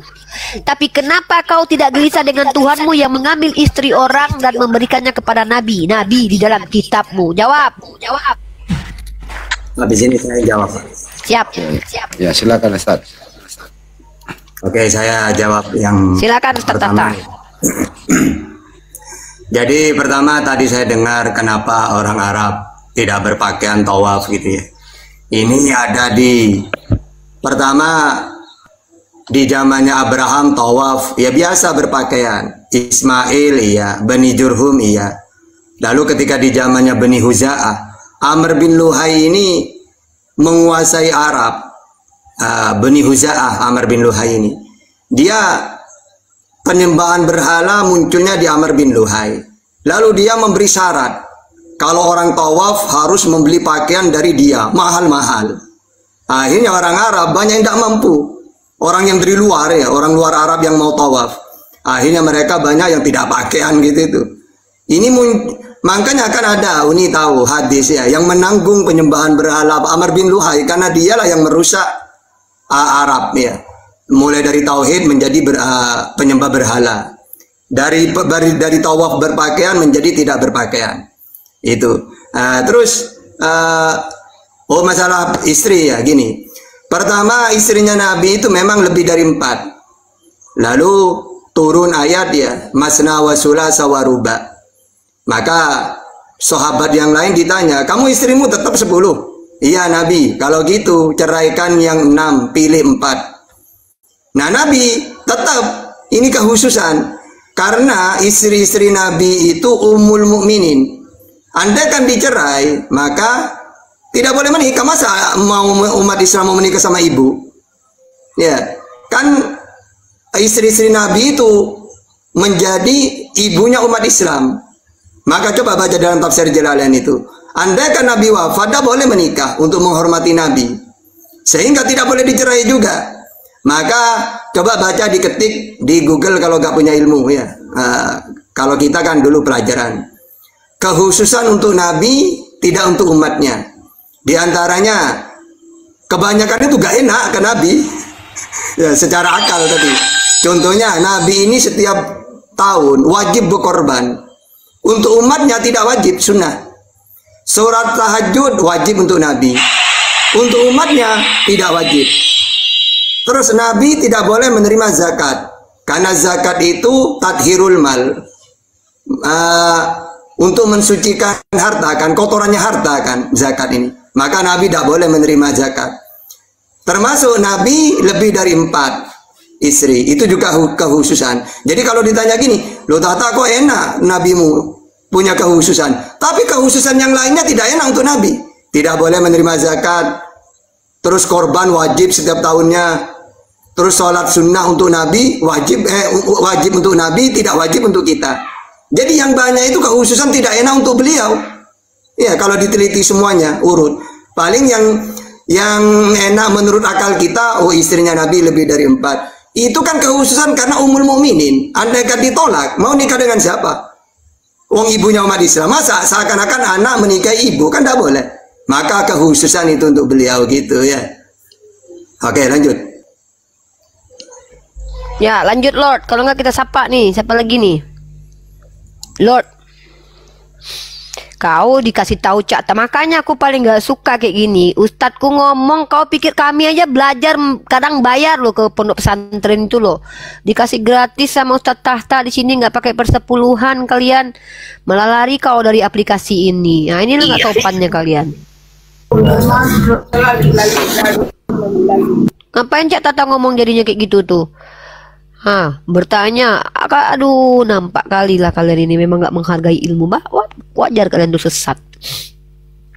Jadi Tapi gini ya Rita ya. bentar, Ustaz. saya ngomong dulu bentar. Jadi kalau bertanya itu Si Handu udah usahakan. di sini. Saya turun aja dah kalau si Handu di sini. Ya udah turunlah bagus lah daripada gua. Baru dengar suara aku langsung kabur dia. Takut dia. Jadi kalau bertanya itu jangan berpendapat, bertanya aja. Insya Allah disampaikan kok by data. Tidak ada jawaban umat Islam itu ngarang-ngarang. Semua berdasarkan data. Nggak boleh tuh umat Islam mau menjawab aneh-aneh gitu. Makanya kalau kita di sini ada ustadz, saya diam, ustadz yang jawab. Karena ada yang dituakan dalam segi ilmu. Gitu. Lanjut ustadz. Nih Heru nih, kita sapa dulu nih. Halo Heru. Heru tadi mau minta naik, silakan. Muslim dan Muslim. Muslim dan Muslim. Muslim. Aku hanya ingin menjelaskan aja, menerangkan kepada. Nggak usah dijelaskan. Bentar, Heru. Izin Heru. Di sini sudah ada Cak Tata, sudah ada saya, sudah ada Ustadz Arif ya. Meluruskan tentang pernikahan Nabi Muhammad dengan Aisyah tadi yang dibilangnya. Tidak ada yang bisa ditambahkan lagi, sudah banyak ya Heru ya, sorry to say ya, karena kita sini diskusi lintas agama. Kalau Anda mau bicara, pertama saya juga harus tahu kredibilitas Anda loh nanti loh, panjang kali lebar loh nanti. Kalau Cak Tata saya tahu beliau siapa. Ya, kalau Bang Ustadz Arif saya sudah tahu beliau siapa ya. Mohon maaf ya Heru, nanti kita kenalan dulu ya Heru ya. Kalau misalkannya antum adalah salah satu asatis, kita Arif nanti kasih akan moderator Pak Arif. Nggak ada moderatornya ini. Ya mohon saya turunkan dulu ya. Heru, kalau naik saya harus tahu kredibilitas Anda dulu di Komal Muslim. Yang berbicara itu harus yang sudah saya tahu, sudah pernah berdiskusi dengan non-muslim kah, ilmunya dapat autodidak kah, ilmunya secara akademis kah, atau memang sudah dari pondok pesantren kah gitu ya. Karena kalau Anda pun dari pondok pesantren, ketika kami izinkan Anda berdebat dengan orang non-muslim, beda saudaraku, beda menghadapi non-muslim dengan berbicara dengan sesama muslim ya, saudaraku ya. Ya silakan. Ya lanjut lagi. Saya mau bertanya lagi nih, kenapa umat Islam kalau sholat kakinya dilipat? Itu kenapa? Kalau menurut Al-Quran itu tidak tertulis sama hadis, tidak ada. Ya silakan Ustadz. Jadi sallu kama ra'aitumuni usolli itu apa? Sholatlah kamu sebagaimana kamu melihat aku sholat. Dipraktekkan. Jadi kita itu ada sujud ya, atau duduknya dipraktekkan oleh Rasulullah. Bagaimana ketika duduk tahiyat akhir dengan tahiyat awal beda duduknya. Karena kalau duduknya tahiyat akhir itu bongkong ini ya menempel ke lantai. Kalau tahiyat awal enggak, duduk di kaki yang kiri, gitu ya. Itu bedanya apa? Karena kalau tahiyat akhir itu dia tidak akan berdiri lagi. Nah, begitu juga kaki ini dilipat gini kalau sujud itu. Ya, menghadap banyaklah kita kalau praktekkan ya harus ya praktek sholat itu. Jadi intinya semua gerakan sholat itu perintahnya cuma sholat. Aqimi sholat tarafai nahar wa zulafa minal lail. Al hasanat yudhimna syai'at. Perintah sholat doang, kerjakanlah sholat. Prakteknya hadis, sallu kama ra'aitumuni usolli. Sholatlah kamu sebagaimana kamu melihat aku sholat. Gitu ya. Tunggu dulu, tenang. Nah, bagaimana Nabi sholatnya? Maka diajarkan semuanya. Bagaimana rukunya Nabi, sujudnya Nabi, cara meletakkan kaki. Udah dipraktekkan semua. Tinggal kita mengamalkan, meniru. Gitu. Silakan. Apa lagi? Tapi kalau menurut Al-Quran nih dia bisa menjawab segala sesuatu. Tapi kenapa kalau di Al-Quran kalau kita jawab tuh tidak ada jawaban di buku Al-Quran? Mana itu dalilnya? Kalau Al-Quran menjawab segala sesuatu, mana coba? Dalilnya mana? Masa tidak tahu itu dalilnya? Saya Gini, turun Bang. dulu Ustaz Arif ya, saya naik lagi nanti akun saya di Oh, band. Uni kemana? Oh, Uni udah kabur lihat profil ini atau gimana sih? Oke, jadi gini. Kalau Al-Quran ini semuanya dijelaskan pakai Al-Quran, maka nanti tebal nanti. Ini Berapa Rifa kena meter report gitu nanti kan? dinaikkan lagi ya. Ya, nanti tebal nanti Al-Quran itu. Jadi Al-Quran itu mujmal itu apa? Inti-intinya doang. Nanti masalah praktiknya hadis yang menjelaskan. Sama seperti orang Yahudi. Orang Yahudi itu ada Torah, ada Mishnah, Halakah, Aqodah. Itu ada hadis juga. Coba nanya ke Bang Billy itu. Kalian tahunya kan cuma Torah. Padahal enggak ada hadis juga di Yahudi itu. Andai kan semua yang keluar dari mulutnya para nabi firman Tuhan, nanti berapa meter nanti tebalnya itu. Coba Nabi Muhammad diutus 22 tahun lebih. Andai kan semua yang disampaikan firman Tuhan, berapa meter tebalnya nanti. Nah, makanya Al-Quran itu inti-intinya doang ya. Untuk yang lainnya dijelaskan oleh hadis gitu. Oke, lanjut. Apa lagi? Orangnya kabur. Nah, ini istri Fahri kemana? Tahan. Orangnya kabur. Naikkan di bawah, ada dia. Bentar, sebelum ke Cak Tata lagi, saya mau kasih ini dulu sebelum kita terjadi kesalahpahaman ya. Teman-teman muslim ya, mohon maaf dengan sangat. Kalau di komalnya Ustadz Arif, di komal yang sudah terjadi diskusi lintas agama, kami menyerahkan yang menjawab itu kepada yang sudah kami ketahui bisa menjawab setiap pertanyaan non-muslim. Ya, di sini kita punya Cak Tahta dan Ustadz Harif ya. Jadi kenapa kami tidak mengizinkan umat Islam untuk menjawab? Bukan kami ingin memonopoli keilmuan, tidak, tetapi dikhawatirkan antum yang naik ke sini, kami belum tahu kredibilitasnya juga ya. Kami belum tahu. Ya, mohon maaf kalau yang ingin menjawab nanti kita kenalan dulu deh. Saya sekali nanti naik ke sini jelaskan, oh saya ini adalah seorang ustadz dari pondok pesantren sekian, saya ingin membantu juga menjawab. Ya, dan lagi pula yang dibantu jawaban pun sebenarnya sudah dijawab sama Cak Tahta. Kalau sudah ada jawaban dari Ustadz Tahta, kenapa lagi ditambahkan yang lain? Ya, gitu ya. Jadi biar tidak terjadi kesalahpahaman di antara kita. Mohon maaf dengan sangat ya. Mohon maaf dengan sangat. Kalau ingin lebih menjawab, reaksi video ini, potong videonya, jawab di komal sendiri atau masuk ke komal lain, kenalan dulu. Kalau ingin bergabung dengan API, masuk ke API, perkenalkan, saya ingin menjadi bagian dari antum semua, bagian menjawab Islam saja. Itu kami tunggu loh. Kami menunggu yang kredibel ya, yang betul-betul memiliki ilmu. Saya sangat bangga kalau ada asatis-asatis yang betul-betul kredibel ingin menjawab, membantu, menguatkan barisan kami para apologet. Katakan kepada kami, oh Unirifa, saya insya Allah akan bergabung bersama Ukhti, saya bagian menjawab agama Islam. Saya letakkan di samping saya. Begitu, tanya sama Cak Tata. Dulu kami begitu kok. Ya kan Cak? Begitu. Besarkan Cak Tata. Besarkan Cak Tata. Tidak ada apa-apa. Jadi gini ya, kita kalau sudah terbiasa ya, kita terbiasa berdialog. Saya sendiri kalau menjawab pakai tafsir itu milih-milih. Bagaimana sekiranya jawaban saya itu tidak kemana-mana sudah. Jadi kadang-kadang orang saya udah menjelaskan dengan paten, tiba-tiba saya nambah ya, ditambah. Akhirnya memberi celah kepada Oten. Bukan saya yang di... Padahal jawaban iya, saya betul. sudah final. Melebar jawaban nanti. sudah final ditambah. Akhirnya melebar. Oten ini bertanya kepada orang yang setelah saya ini. Saya gini, aduh kok pakai yang itu jawabannya. Gitu. Karena saya tuh misal tafsir ya, saya pilih Ibnu Katsir atau Jalalain. Oh, kalau saya jawab pakai yang ini, pasti nanti mereka akan nanya gini. Kalau saya jawab pakai A, oh kalau yang ini kurang. Karena nanti pasti akan dibantah. Karena mereka orang ngeyel. Nah, kalau jawab yang pakai yang ini, pasti mereka diem. Nah, saya gitu. Bukan langsung, oh ini tafsirannya, ini jawabannya. Bukan gitu. Kita pelajari semua dulu yang mana yang pantas untuk Oten ini. Kalau sesama muslim, yang penting tafsir kita sampaikan, diem ngomong sesama muslim. Tapi kadang-kadang Oten, lu, kok gitu? Ah, gitu ya. Makanya kadang-kadang kita ini kalau sudah menjawab, ini kalau khusus untuk Oten ya. Kalau menjawab itu jangan asal jawab, walaupun tafsir. Dua-duanya benar, semua benar. Tapi bagaimana sekiranya jawaban itu tidak dibantah lagi? Kadang-kadang keliru menyampaikan. Akhirnya memberi celah. Yang seharusnya dia diam, setelah jawaban saya diam, seharusnya ternyata, Tata boleh nggak saya menjelaskan juga? Dijawab dengan begitu panjang. Akhirnya dia yang diserang, bukan saya.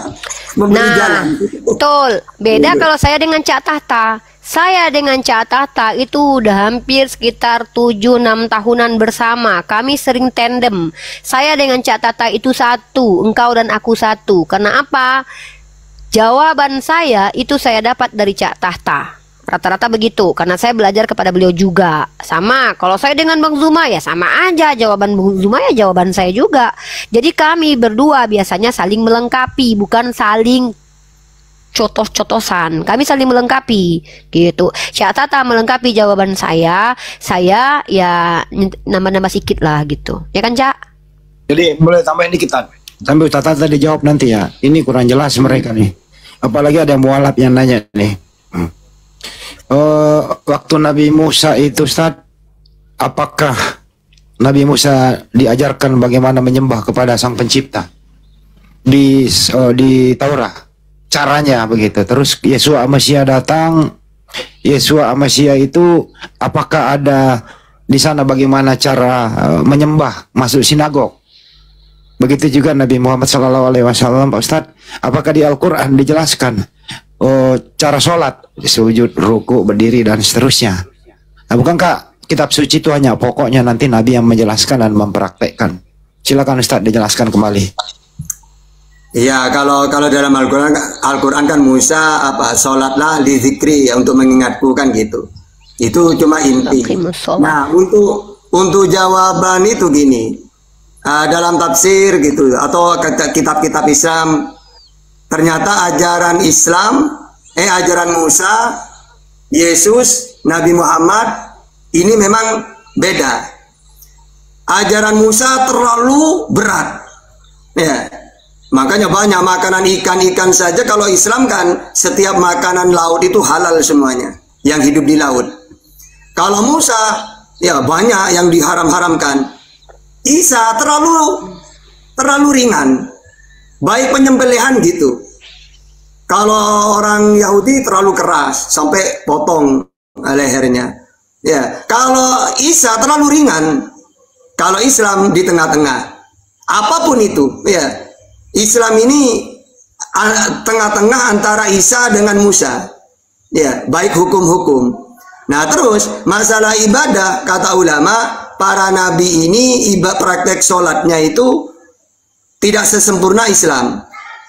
Mulai dari Nabi Adam, ada yang cuma ruku, ya udah kayak gitu. Ada yang cuma diem, tapi kayak orang semedi gitu loh. Ada yang cuma sujud.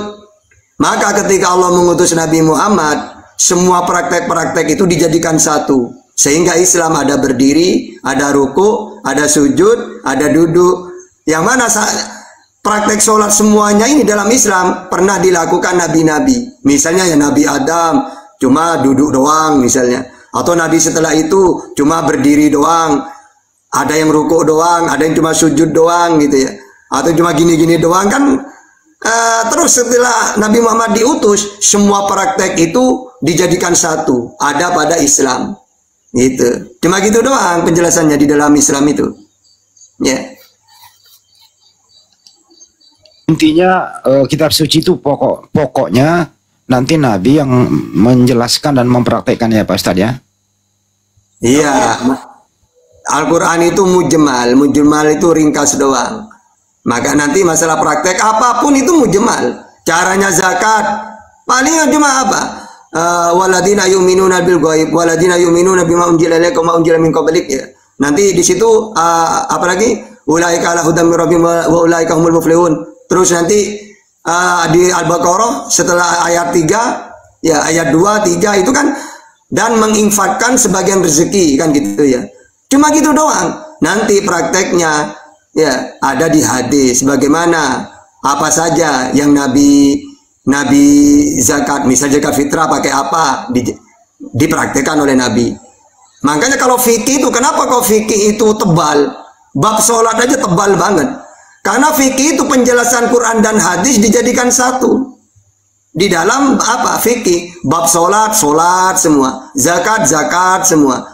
Nah sehingga tebal. Ya, kalau cuma Al-Qur'annya yang enggak inti. Ya, nabi-nabi juga gitu. Nabi-nabi diceritakan yang inti. Misalnya orang dulu Isa ini mau dilecehkan ya, mau dibunuh dengan cara sadis. Akhirnya Allah menjelaskan intinya doang. Wa ma qataluhu wa ma salabuhu walakin subbiha lahum. Dia yang dibunuh itu bukan Isa. Dia tidak mati disalib, tidak dibunuh, akan tetapi yang dibunuh itu orang yang diserupakan. Tidak usah ditanya siapa namanya. Wong Allah cuma menjelaskan intinya doang. Jangan ditanya siapa tata yang diserupakan namanya. Enggak butuh itu. Wong Al-Quran memang mujmal, inti-intinya doang yang dijelaskan. Musa juga gitu. Andai kan ceritanya dilengkapi nanti sejarah nanti akhirnya. bukan kitab suci nanti.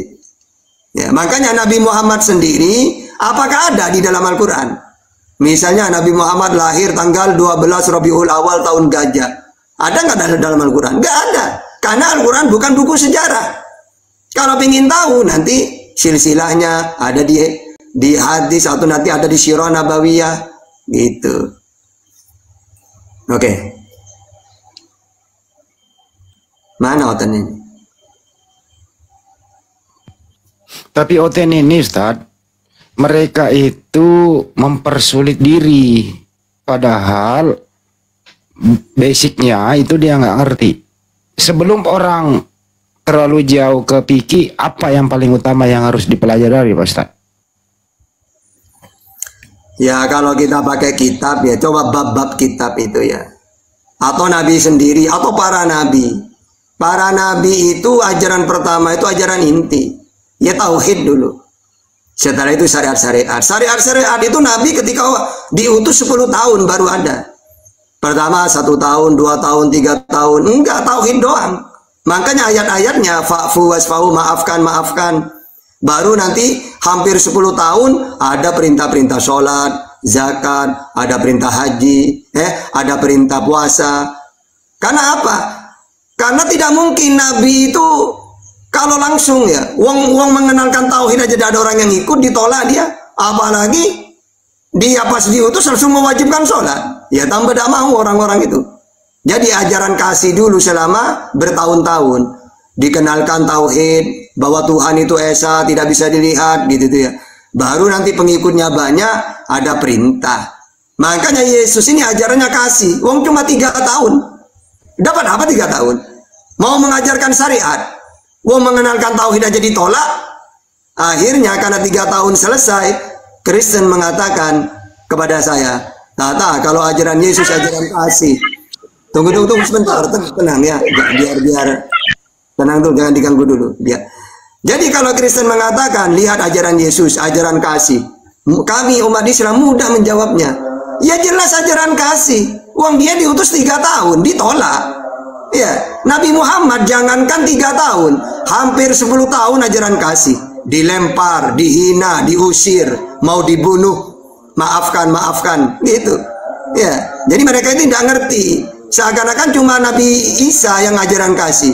Ya semua Nabi Muhammad lebih kasih karena waktunya lebih lama ajaran kasihnya, hampir 10 tahun. Baru nanti setelah itu umatnya banyak, ada perintah sudah sholat kayak gitu itu. Ini siapa ini? Prabu Oten apa Kristen nih? Silakan Prabu direspon ya.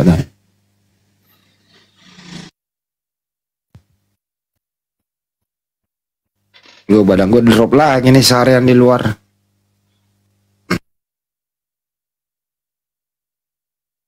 Oh jadi nggak langsung perintah secara keseluruhan ya Pak Ustadz, bertahap gitu ya. Yang penting pertama itu mengenal dulu siapa sang pencipta itu.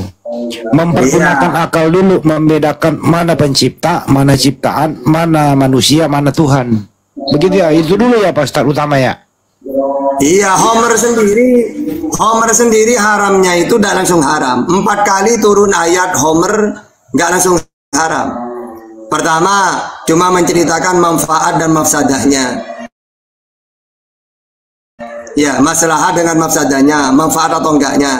Yang kedua, nanti larangan mabuk ketika menjelang waktu sholat gitu tuh. Nah terlahir baru diharamkan. 4 kali turunnya ayat itu, nggak langsung haram gitu. Begitu juga perbudakan gitu, nggak langsung dihapus oleh Nabi, pelan-pelan gitu. Karena saat itu menjadi bisnis. Orang-orang Arab, orang kaya pasti banyak budak-budaknya. ada yang puluhan, ratusan. Kalau langsung dilarang, mereka akan protes.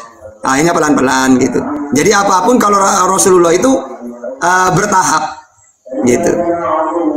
Ini ada pertanyaan dari mualaf nih. Tolong tanyakan ke Ustaz Tatah, kenapa kita perlu sholat? Kenapa kita perlu sholat? Apakah kita tidak perlu bertemu dengan Tuhan?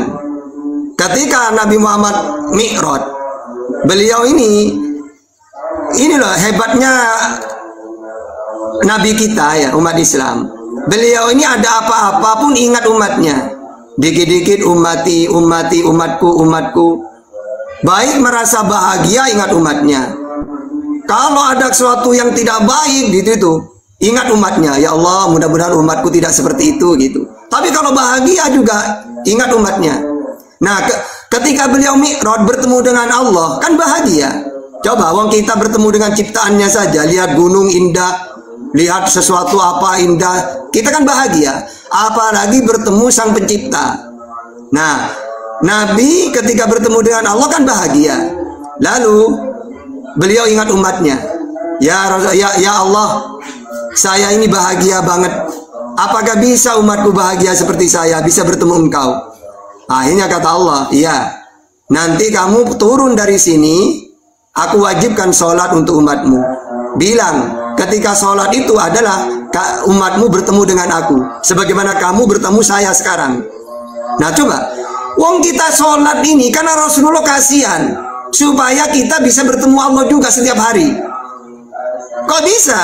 Nah, misalnya ada orang ya, saya masuk Islam itu, masa saya banyak perintahnya harus sholat 5 kali. Loh, justru kalau ajaran Samawi ini memang ada perintah ibadah.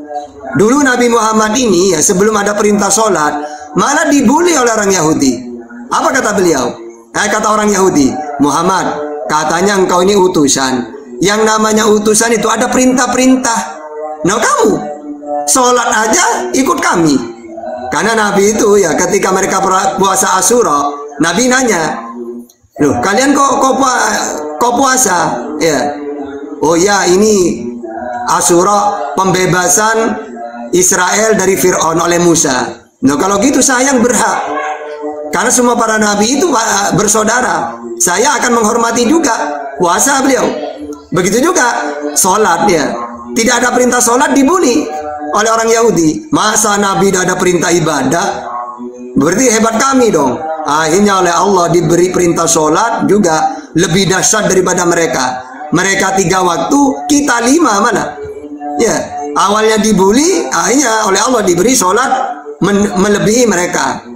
Puasa juga gitu, melebihi mereka. Kita puasa Ramadan 1 bulan, gitu. Jadi kalau dikatakan kenapa Islam ini banyak ibadah, ya ada puasa, ada sholat, karena kita ini ajaran Samawi, gitu loh. Cuma ajaran pagan yang tidak ada perintah-perintah itu. Kalau ajaran Samawi orang Israel, Islam dari Tuhan, maka ada perintah-perintah, ada ibadah, ya puasa, zakat, ya kan banyak itu di Taurat itu ya.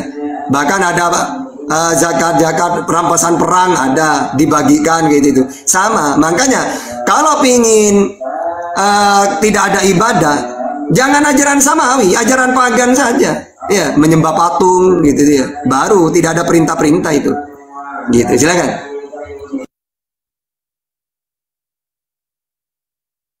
Dia nanya lagi, apa sih manfaat sholat itu Pak Ustaz? Manfaat sholat itu, kita itu kan imannya beda-beda manusia itu. Ya, kalau orang tahu kayak Sayyidina Ali itu, apa Umar apa Sayyidina Ali itu, nanti ketik lagi.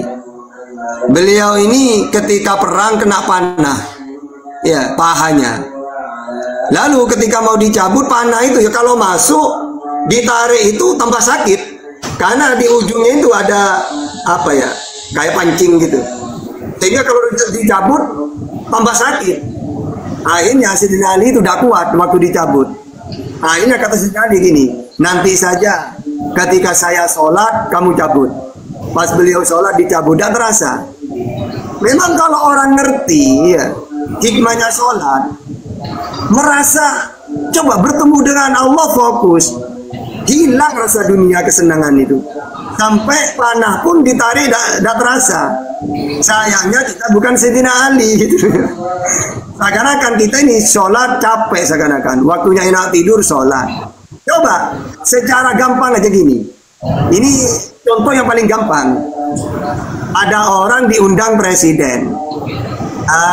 Handi, kamu dipanggil Bapak Prabowo seminggu lagi ke istana. Waduh, bahagianya luar biasa. Mau pakai pakaian apa saya ini? Pertanyaannya, azan itu kan tidak, ya, diundang. Kenapa kok kita malas? Padahal yang undang Allah. Tapi ketika yang mengundang Bapak Presiden, kok kita semangat? Berarti kita ini tidak ngerti, ya. Ketika sholat itu bertemu siapa? Kita kemana-mana pikirannya. Yang seakan-akan sholat cuma kewajiban. Makanya dalam fikih dijelaskan hikmahnya sholat, bahkan gerakan sholat itu ada maknanya semua. Kalau sudah tahu itu, mau tidak mau kita tahu berhadapan dengan siapa, apa yang kita ucapkan. Coba Fatihah saja, baca Ibnu Katsir, hikmah pembukaan surat Fatihah. Ketika kita ini mengucapkan Alhamdulillahirabbil alamin, kan artinya gini, segala puji bagi Allah, Tuhan seluruh alam. Allah menjawab, hambaku memujiku. Jadi setiap kita mengucapkan per ayat dijawab oleh Allah. Coba kalau kita mikir, ya Allah, ketika saya mengucapkan dijawab oleh Engkau ya Allah, pasti kan kita fokus kan, seneng kan, gitu loh. Uang kita saja mengatakan kepada orang, I love you too, seneng. Gimana kalau menjawab Allah? Ngomong kepada Allah dijawab oleh Allah, seneng nggak? Nah ini kan contoh yang paling ringan gitu loh ya. Oke, ini apa ini? Langsung aja. Pak, kamu aja lah Pak, saya istirahat lagi. Ini ada apa? Ada tawar. Satu lagi Pak Ustaz. Nah. Ini mualaf nih. Dulu waktu saya masih oten, saya kalau mendengar suara azan itu saya tutup kupingku gitu, enek. Pokoknya pusing mendengarkan. Tapi setelah saya mualaf, mendengar suara azan itu bergetar di hati. Kok bisa begitu Pak Ustaz? Silakan. Jadi gini, fi qulubihim maradun fazadahumullahu marada. Jadi kalau orang-orang kafir itu mendengar kalimat-kalimat Allah itu baik Al-Quran, pasti mereka itu apa? Seakan-akan bom nuklir. Sakit hatinya. Fazadahumullahu marada. Kemudian tetap kalau turunkan Al-Quran terus, tambah sakit mereka. Begitu juga azan gitu ya. Karena memang beda keyakinan. Wong sudah benci ke Islam. Sebaik apapun kita menjelaskan tetap dibenci. Begitu juga Al-Quran dulu turun. Ya, ketika Nabi menyampaikan apa dalam hati mereka? Fi qulubihim marad. Di dalam hati mereka sakit. Fazadahumullahu marada. Kebencian mereka. Tapi Al-Quran tetap turun terus. Tidak pernah henti-henti. Begitu juga azan ya. Wajar lah ya. Kalau kita apa? Ada suara azan, pasti mereka panas, sakit. Ya, tidak mau dengar. Sama seperti dulu Al-Quran dibacakan ke mereka, mereka tidak mau dengar, malah kepanasan, tambah sakit hati mereka. Gitu, namanya kafir ya gitu, wong menolak gitu.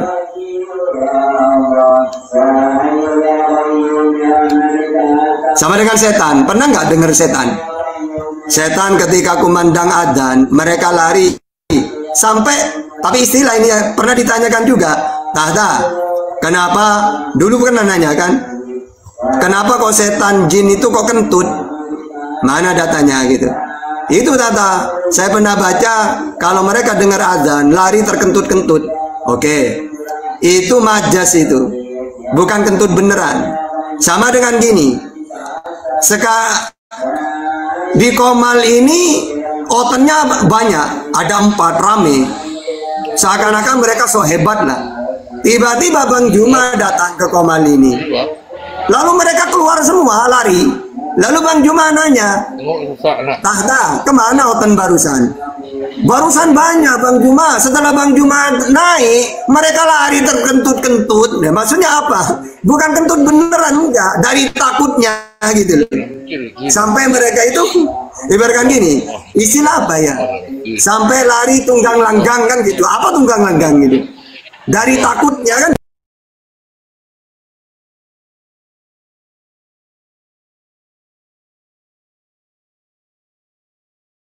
Siapa yang menaikkan itu? Di mute. Iya, kalau menaikkan itu langsung di mute juga, jangan dinaikkan baru dilepas. Kasihan orang ngomong loh. Jadi gitu ya istilah ya. Istilah bukan berarti kentut beneran. Sama dengan mereka Bang Juma barusan itu keluar-keluar, setelah Bang Juma naik, wah lari mereka terkentut-kentut. Ya, bukan kentut beneran, dari takutnya lihat Bang Juma gitu. Gitu. Ibaratkan gitu hadis itu ya. Nah ini membahas tentang azan. Setan ini kalau azan dikumandangkan lari semua, gitu. Atau lari terbirit itu, terbirit-birit. Apa terbirit-birit itu? Kan gitu. Siapa yang pertama kali mengumandangkan azan di zaman Nabi? Kalau azan itu sebenarnya sejarahnya itu gini. Ada orang usul, ya Rasulullah, coba orang Yahudi pakai trompet memanggil orang beribadah. Kalau Nasrani pakai lonceng. Kita pakai apa ya Rasulullah? Gak tahu pakai apa yang enak. Akhirnya ada sahabat yang mimpi azan itu diceritakan. Ya sudah kita pakai ini sekarang, azan ini gitu. Azan itu nida. Nida itu undangan. Ibaratkan Handi, ayo diundang kamu oleh Allah untuk bertemu dia gitu. Hayya 'alas shalah kan kayak gitu ya. Jadi gitu. Ya yang terkenal ya Bilal dengan Abi Maktum itu lagi. Yang buta itu ya itu juga. Yang terkenal ada dua tukang azannya itu ya. Oke, udah ada. Ada lagi. Iya. Jadi dulu Ka'bah itu hanya bangunan, buktinya kalau nggak salah Bilal naik ke atas untuk azan pertama itu Ustaz, kalau nggak salah. Jadi kadang-kadang gini, kenapa kalau azan itu pakai toa? Kenapa keras-keras? Lu namanya undangan. Woi Handi di sawah, waktunya zuhur. Masa orang jauh-jauh ada di sawah, ada di kebun, masa gini? Allahu Akbar, Allahu Akbar. Ya dah denger. Uang itu Bilal naik ke atas itu apa tujuannya? Orang yang di kebun kurma biar tahu. Allahu Akbar, Allahu Akbar. Oh waktunya adzan. Akhirnya orang yang di kebun kurma akhirnya apa? Oh sudah waktunya tahu. Waktunya zuhur. Akhirnya pulang. Nah kalau adzan bisi-bisi, ya gimana? Uang nida itu undangan. Ngundang orang bisi-bisi. Ya. Jadi apa? Dah tahu mereka ini, taunya cuma memfitnah, dah tahu maksudnya gitu. Makanya Bilal wong dah ada tawa ya naik dia ke atas Ka'bah atau naik ke pohon kurma. Seakan akan manggil, woi waktunya sholat, seakan-akan gitu. Yang di kurma-kurma sana gitu. Oke lanjut. Boleh bertanya bang? Boleh. Ini sebelum nanya Muslim Kristen Mbak? Kristen Kak. Silakan. Aku mau bertanya soal isi ayat di Quran, kok aneh menurut aku ya, agak lain gitu. Yang aneh semuanya. Di sini di surat Al apa ini Hijri 16 ayat 16 atau QS 16 ayat 16 kali ya. Yang katanya sini mereka berkata, wahai orang yang kepadanya diturunkan Al-Quran, sesungguhnya engkau Nabi Muhammad benar-benar orang gila. Maaf ya. Ya nggak apa-apa. Soalnya di sini tertulis orang gila, itu kenapa begitu? Kemion Ustaz Kemion. Nggak apa-apa. Majnun Pak Ustaz, Majnun. Saya bersuara ternyata di mute. Jadi gini, Allah menceritakan tentang sifat-sifatnya orang kafir. Bahwasanya mereka menolak Nabi. Ketika Nabi menyampaikan firman Tuhan apapun, mereka gini, udah jangan didengarkan orang gila. Sama seperti Bang Juma, Rifa, Bang Handi. Kalau dia di Komal menjelaskan apapun Bible, pasti orang Kristen, ada orang Kristen gini, itu loh Handi itu gini, itu loh Bang Juma. Udah usah didengar orang gila itu. Ya namanya beda iman sudah. Wah mereka dah mau menerima Islam. Mau dijelasin kayak apapun, sebaik apapun kita menjelaskan, tetap dianggap orang gila oleh orang yang oten. Begitu juga Yesus, Nabi Muhammad. Jadi katakan gila sama orang kafir, pengikutnya yang kafir. Makanya di dalam Matius itu ya, Yesus juga dikatakan, oh ini gila, nah, gitu kan ada itu. Bahkan keluarganya yang ngomong. Bahwa bedanya di situ ya. Jadi ayat itu ini sebenarnya siapa ya Kak?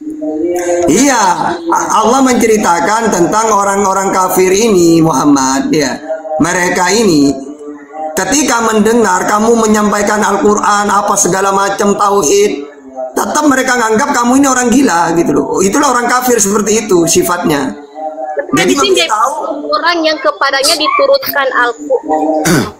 Wahai orang kepadanya diturunkan Al-Qur'an. Iya, coba baca dari awal, coba baca. Coba baca bunyinya gimana, coba ayatnya, coba. Allah menceritakan apa gitu. Hah? Wahai orang yang kepadanya diturunkan Al-Qur'an, ya sesungguhnya engkau Nabi Muhammad benar-benar orang gila. Coba. Wa qalu ya ayyuhalladzina silah alaihi. Inna kala majnun, itu maksudnya Ustaz. Enggak, itu yang di ayat di mananya itu? Ayat berapa? Al-Hijr ayat 6. Tapi 5-nya bisa dibaca dulu, ada. Jadi ya, sebelumnya Ustaz. Dibaca dari 6 ayat-ayat 5. Al-Hijr. Iya. Coba di sini. Nah, di sini dan mereka berkata, wahai mereka di sini orang-orang kafir. Coba baca Jalalain. Ya. Di sini gini. Dan mereka berkata, yaitu orang-orang kafir Mekah. Coba baca Jalalainnya. Yang kamu di situ ya, mereka di situ kamu tidak tahu seakan-akan di situ siapa. Maka cara mengetahui ya, baca tafsir Jalalainnya. Di situ dijelaskan mereka orang-orang kafir Mekah. Ya. Nah, mengatakan seperti apa? Wahai orang yang kepadanya diturunkan Al-Qur'an, sesungguhnya engkau benar-benar orang gila. Yang mengatakan siapa? Orang kafir. Allah menceritakan sifat-sifatnya orang kafir ini. Ketika Nabi Muhammad menyampaikan Al-Quran, tetap mereka anggap dia orang gila gitu loh. Sama seperti Yesus, Musa, orang-orang yang menolak dia di zamannya, ya pasti dianggap gila. Gitu. Udah bisa dimengerti? Kan ada kata mereka situ Mbak. Mereka berkata, mereka ini siapa? Itu kan ada, jangan langsung hai orang yang diturunkan Al-Quran kepadanya. Mereka berkata, mereka ini siapa? Gitu kan? Gitu Mbak. Sama dengan Matius 3:21 Mbak. Pada waktu itu ada beberapa orang yang mengenal Yesus berkata tentang dia sudah gila. Ketika keluarganya mendengar itu, mereka berjalan ke tempat itu untuk memaksa Yesus pulang. Ini nih, dengar ini Mbak ya. Matius 3:21. Ini TSI-nya tapi. TSI-nya gitu. Pada waktu itu ada beberapa orang yang mengenal Yesus berkata tentangnya, dia sudah gila. Kenapa dikatakan gila? Mereka ini semua orang-orang tersesat, menyembah berhala, menyembah sesuai dengan keinginan mereka. Datang Yesus Mesias mengajarkan, kalian itu salah. Ini loh firman Tuhan yang saya terima, mengajarkan untuk Bani Israel menyembah satu Tuhan. Mereka berteriak, kau gila kau mau menghancurkan sembahan kami. Nah itu maksudnya gitu ya Mbak ya. Jadi para nabi itu meluruskan ajaran salah. Nah mereka nggak mau menerimanya orang kafir ini. Nah orang kafir ini mempertahankan kekafirannya, terus menuduh nabi itu yang mengajarkan menyembah satu Tuhan dikatakan orang gila gitu Mbak. Sama dengan sekarang kalau ada orang yang tidak mau setuju dengan ajaran Yesus Mesias, ajaran Nabi Muhammad, ya pasti mengatakan Ustaz Tata gila. Pasti itu berbeda keyakinan, pasti di luar sana, pasti. Banyak sekarang Mbak, banyak orang kafir sekarang mengatakan ajaran Islam itu gila, Ustaz itu gila mengajarkan, karena nggak sesuai yang saya sembah. Benar nggak Ustaz? Itu silakan Ustaz. Iya.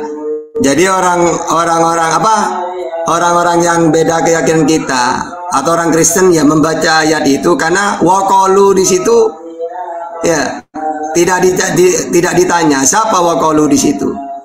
Ya, makanya harus nanya memang ke orang Islam. Maksudnya perkataan orang-orang kafir. Sedangkan di terjemahannya tidak diceritakan. Pokoknya mereka berkata gitu doang. Makanya untuk mengetahuinya, kan Al-Quran ini memang harus menguasai 15 ilmu itu. Tafsir, asbabun nuzul, nahu, sorob, balaghah, badi', bayan, ma'ani, ilmu lugat. Supaya kita tidak salah paham. Seakan-akan ini apa? Loh, wong Al-Quran lu mengatakan Muhammad gila. Gitu akhirnya. Maka harus ditahu waqalu di situ siapa. Ternyata orang-orang kafir Mekah. Gitu. Mbak nanti Mbak nanya, saya nggak mau nanya ke Mbak ya, pasti Mbak nggak bisa menjawab. Iya, aku hanya ingin bertanya-tanya saja. Markus 3:21, Markus 3:21.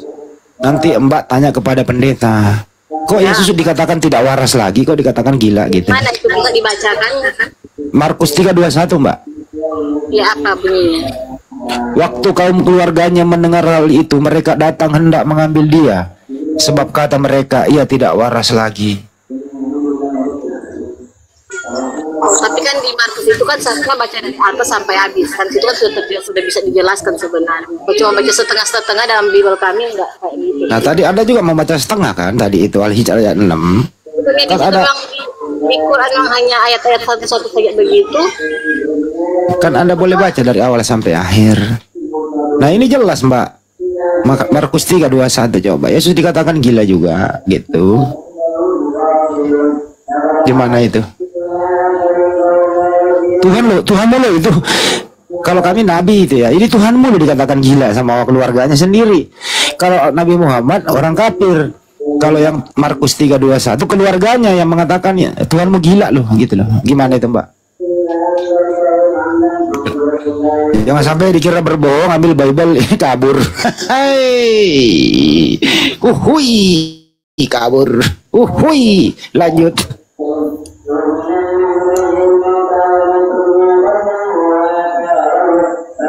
Apa lagi itu? Sama nih mampet gue seharian keluar ya baru pulang nih. Keluar gue. Kabur. La Majnun.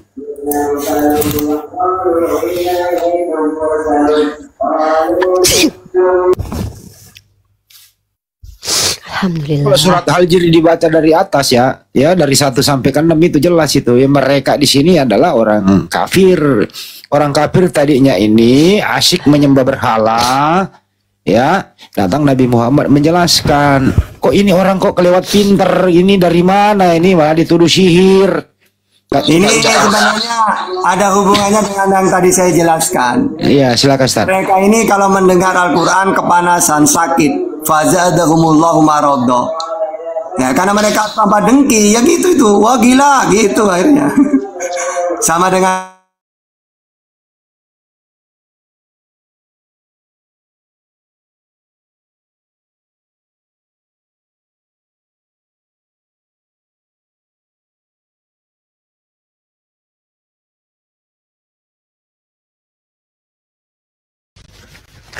Kalau Yesus lucu, keluarganya yang bilang dia ODGJ. Jemput lagi sama keluarganya. TSI lebih parah loh, coba baca Markus TSI. TSI saya baca ya. TSI ini. Pada waktu itu ada beberapa orang yang mengenal Yesus berkata tentangnya, dia sudah gila. Ketika keluarganya mendengar itu, mereka berjalan ke tempat itu untuk memaksa Yesus pulang. Buset dah Tuhan digituin.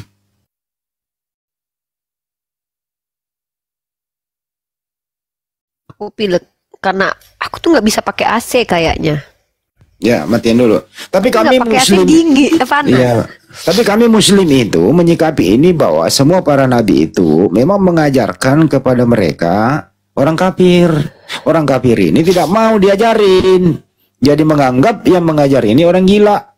Wajar itu namanya orang kafir. Jadi sekarang ini kalau ada orang mendengar ayat suci Al-Quran, kepanasan, menganggap ustadz yang mengaji dikira orang gila, ya apa bedanya mereka dengan zaman dulu? Nah, inilah gaya-gaya atau generasi orang kafir yang menutupi kebenaran Al-Quran. It's okay, nggak ada masalah sih. Iya. Betul. Jadi begini ya. Jadi begini Bang Andi. Pada mulanya firman, firman bersama Allah, Allah adalah firman. Segala sesuatu yang bersama Allah adalah firman. Gitu.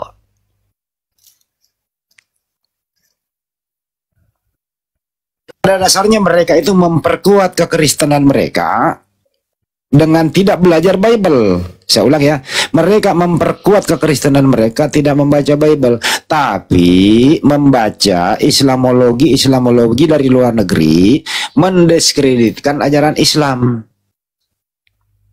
Ya, jadi Islam itu jelek, agamanya yang kuat, tapi kagak belajar. Mereka hanya menerima dari ajaran-ajaran dari siapa ya? Dari luar negeri, termasuk si CP itu ilmu mereka. Giliran ditabur balik kayak tadi apa? Apa yang terjadi? Kencing nana. Ingusan. Kencing nana 16 jahitan.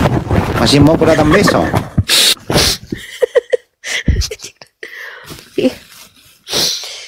Tuh. Jadi begini Bang Handi. Jadi pada mulanya firman, firman bersama Allah, firman adalah Allah gitu.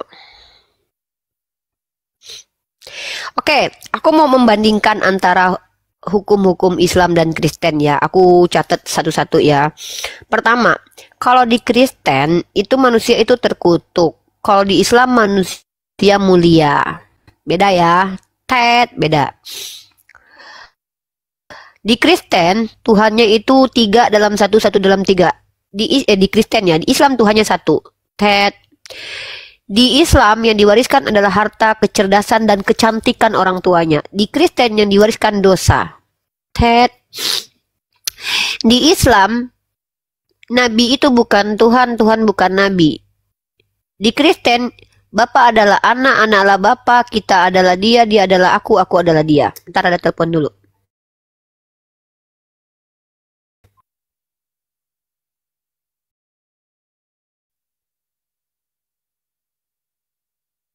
Mereka yang bawa kalau mau naik host. Jangan diam baik lah tuh. Silakan Utawara sama Bang Arif, lanjut.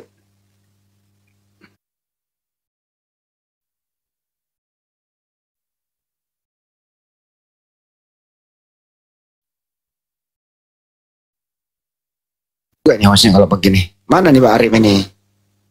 Ya kan Mbak, kenapa Mbak tadi kok pergi nggak pamit-pamit? Anda bangsa baik-baik kok pergi nggak ngomong-ngomong Mbak?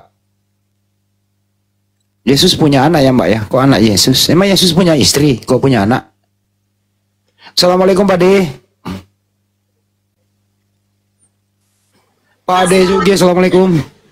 Assalamualaikum warahmatullahi wabarakatuh. Waalaikumsalam warahmatullahi wabarakatuh. Ada tanggapan Pak De? Tadi anak Yesus mengatakan, katanya kenapa Nabi Muhammad disebut gila oleh orang? Dia nggak ngerti kalau orang kafir yang berkata begitu. Gimana Pak De? Iya, namanya juga musuh. Namanya musuh itu mustahil mau muji-muji musuhnya. Yang ada ya bagaimana supaya musuh ini bisa dijatuhkan. Kalau perlu dibunuh. Gitu, itu namanya musuh. Yang heran lagi itu keluarganya sendiri yang mengatakan gila. Ini 100% sah ini Bang Andi. Kalau musuh itu sebagai olo-oloan, tapi kalau keluarga sebagai pengakuan, nah cocok dah. Berarti apa yang dikatakan keluarganya itu lebih pas. Kalau ada orang yang mengatakan Yesus itu Tuhan, nah itu masih bohong itu. Tapi kalau keluarganya sendiri yang mengatakan Yesus gila, itu kebenaran 100% Bang Andi. Karena kenapa? Karena kaum keluarganya lebih tahu Yesus daripada orang yang nggak pernah ketemu. Kalau keluarganya sudah mengatakan Yesus itu gila, itu 100% sah itu. Nah nanti di Markus 5 itu dibaca ada orang gila juga nyembah Yesus. Artinya ada orang gila disembah orang gila gitu Bang Andi. Kalau Pak gila gitu dia tuh. Misalnya nih Pak De lagi mengajarkan Islam di tengah-tengah orang bahlul zaman jahiliyah ya, ada satu kampung mereka sudah happy menyembah, misalnya menyembah gentong ya Pak Dea, udah happy dia menyembah gentong mulai dari kepala sukunya sampai kepada rakyatnya. Datang Pak De sama Ustadz Tata, Udah Ripa sebagai sekretaris masuk ke kampung itu mengajarkan tentang Al-Quran. Mereka ini menyebut Pak D gila atau mereka menyebut Pak D sehat?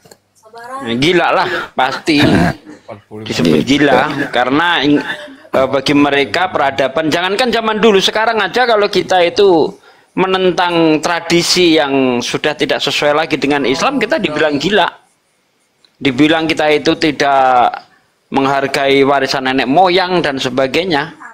Itu kaum-kaum kejawen itu seperti itu. Kita dibilang gila, Bang Andi. Pak Yesus Amasya waktu mengajar ya Pak De, dibilang gila. Iya. Tapi dia di sini nah, itu positif. kalau keluarga nggak bisa dibandingkan, Bang Andi. Nggak bisa dibandingkan.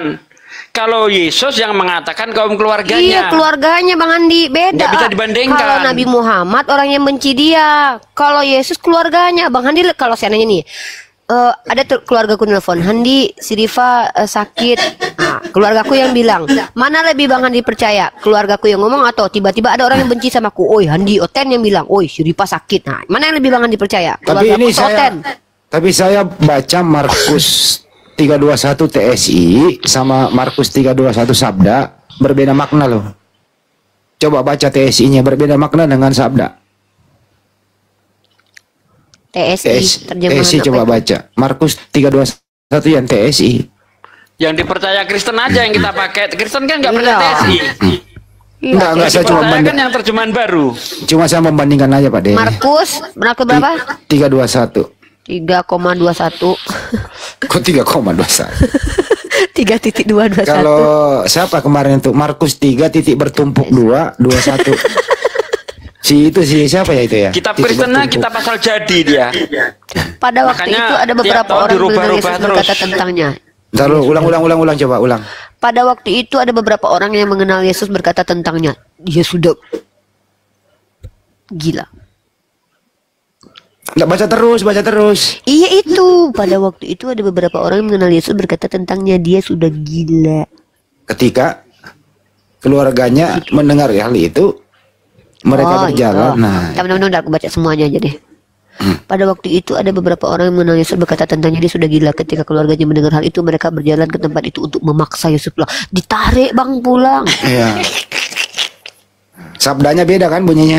Tuhan dipaksa pulang. Goblok Tuhan gue dipaksa pulang. Aduh. Gak mau adek.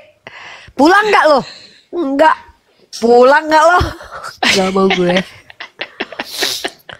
Si Rifa katanya udah ODGJ, jemput mama aku datangkan. Pulang gak dek? Gak mau adek. Pulang sekarang sama mama aku ya kan. Itu juga ya. Black Sweet kalau mau naik minta permintaan naik, nggak ada nama Black Sweet di bawah. Itu ada si Kim, coba Kim silakan Kim.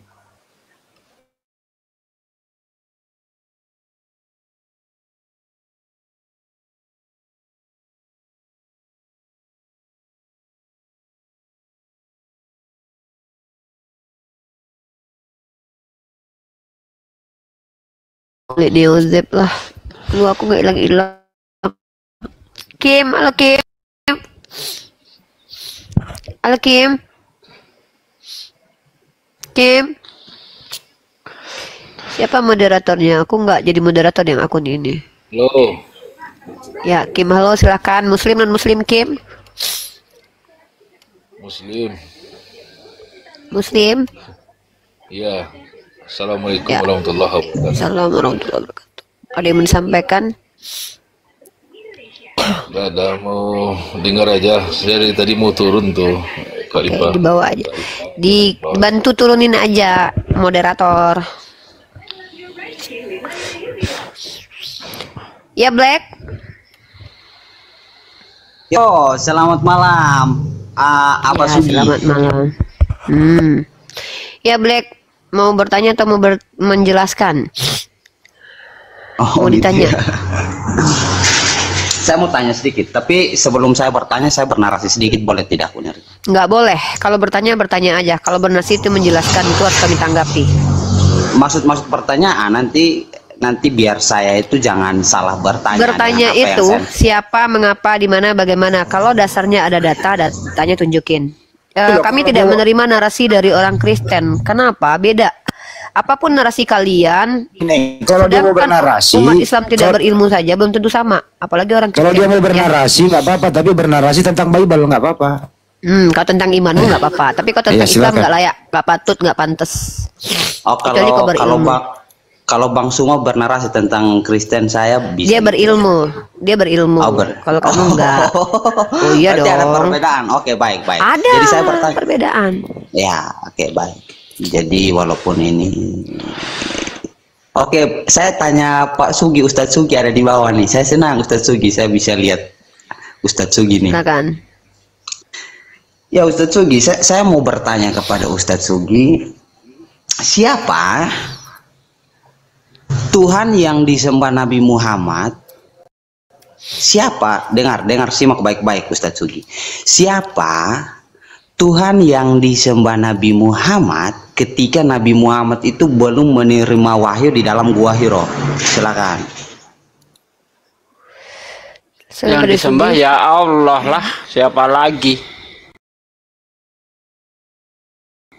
Karena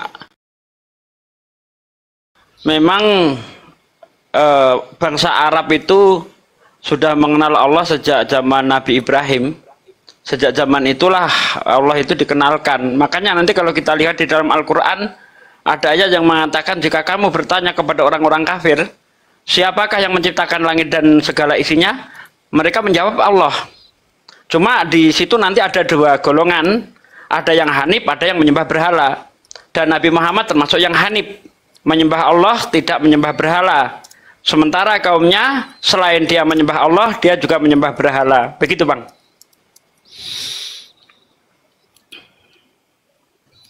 Clear ya? Jadi jawabannya Allah. Kalau ditanya siapa, kami jelas menjawab nama Allah. Lanjut. Oke, jadi menurut Mbak Ustadz Sugi, saya ulang ya. Jadi menurut Ustadz Sugi atau teman-teman Islam di sini, mereka mengatakan sebelum Nabi Muhammad menerima wahyu daripada Allah di dalam Gua Hiro itu, Nabi Muhammad sudah menyembah Allah, kan begitu. Pertanyaan saya begini, Ustadz Sugi.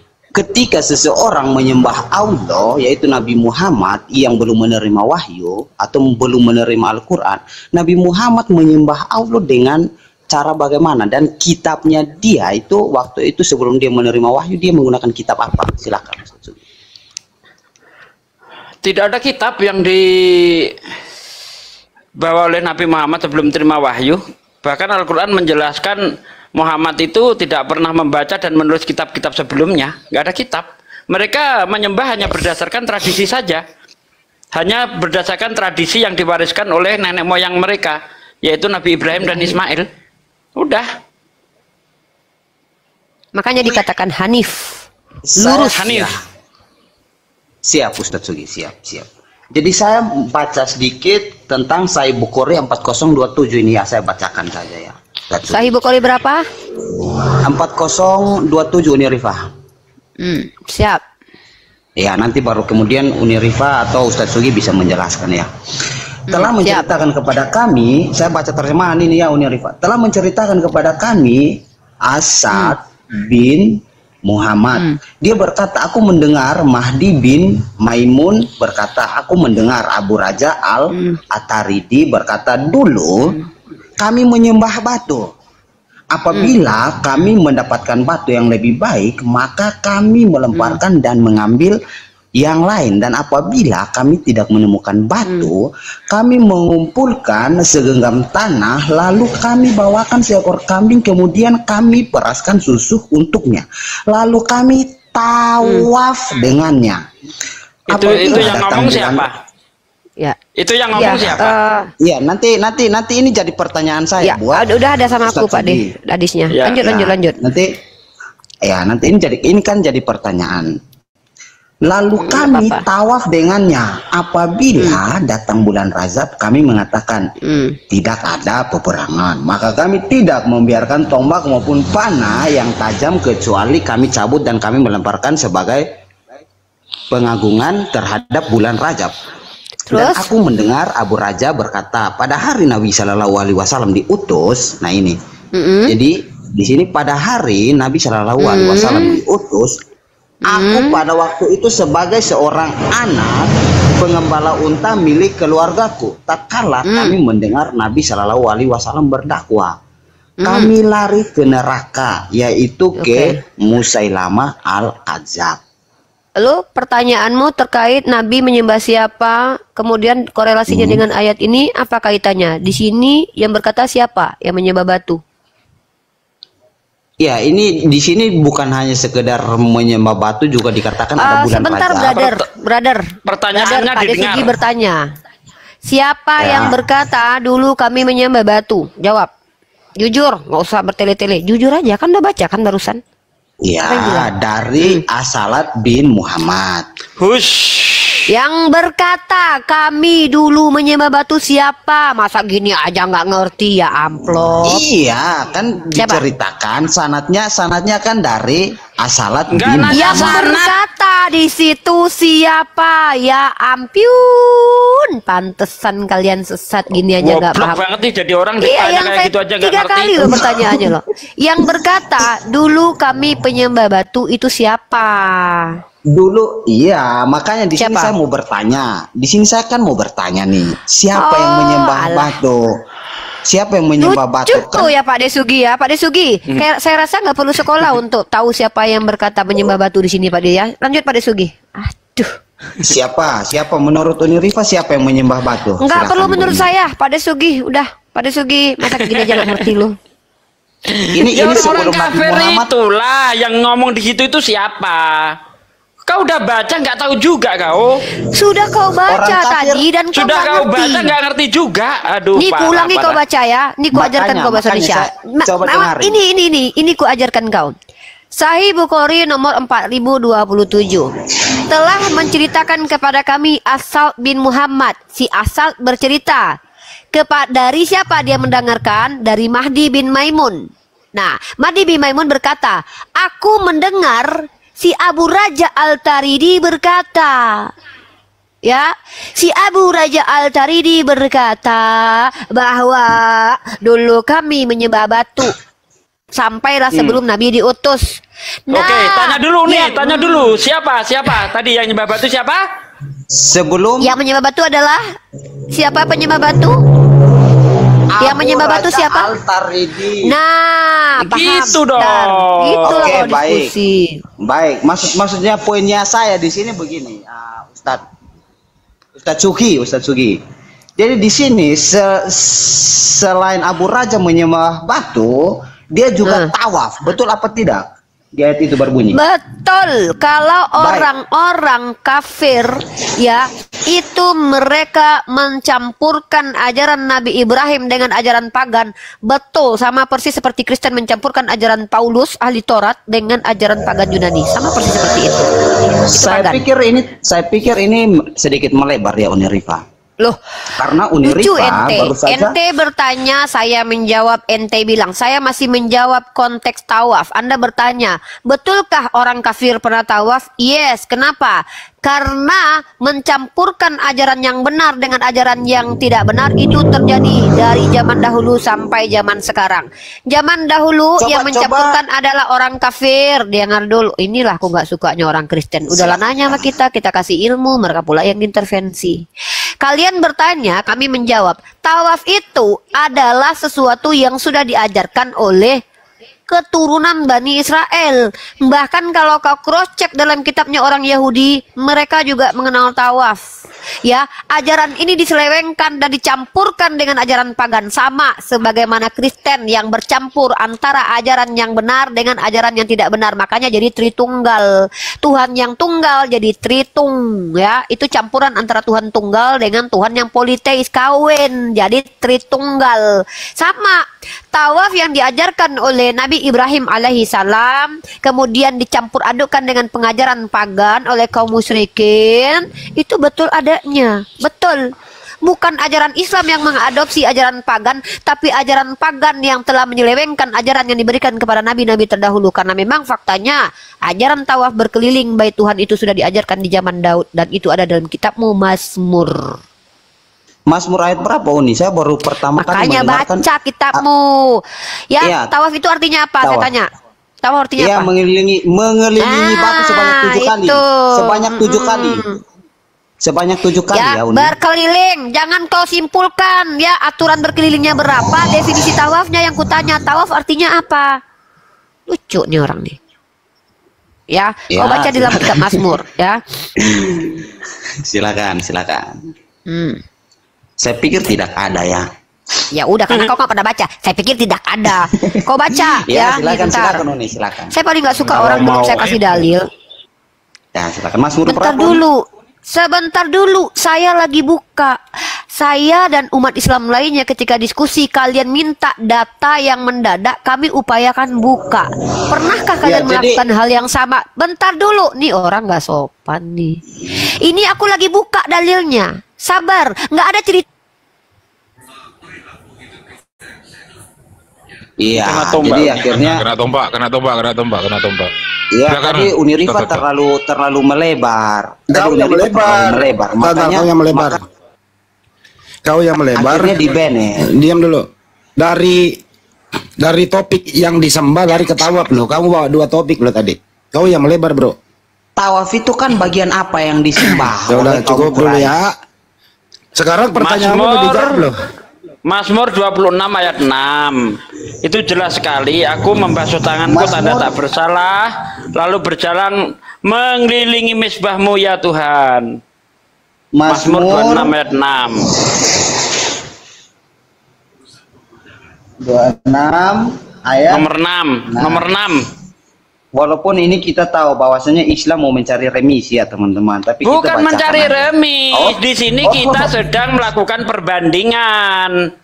Ternyata Kristen itu bukan ajaran para nabi. Kalau ajaran para nabi itu ada ritual namanya tawaf atau mengelilingi misbah, mengelilingi bait Allah. Kristen ajaran pagan. Tapi hal yang berbeda, saya bacakan ulang ya, Pak Sugi. Saya harap teman-teman Islam bisa berdiskusi dengan baik. Saya bacakan ulang ini ya, teman-teman. Di sini tawaf yang dilakukan oleh kaum pagan di sini adalah tawaf mengelilingi batu. Nah, batu itu mereka jadikan melalui perasan air susu kambing. Terserah kamu lah. Bukan Itu terserah, ini orang apa yang itu dikatakan? orang kafir. Beda Makanya- dengan orang Islam. Yang kita bicarakan di sini intinya adalah ada ajaran mengelilingi misbah. Misbah itu batu bukan? Ngerti enggak sih misbah sih? Jangan-jangan nggak ngerti kau. Parah ini. Nah, misbah itu Kristen apa? ini ajaran dari mana? Kok beda sekali dengan ajaran para nabi? Itu loh. Kembali ke penyembahan ya.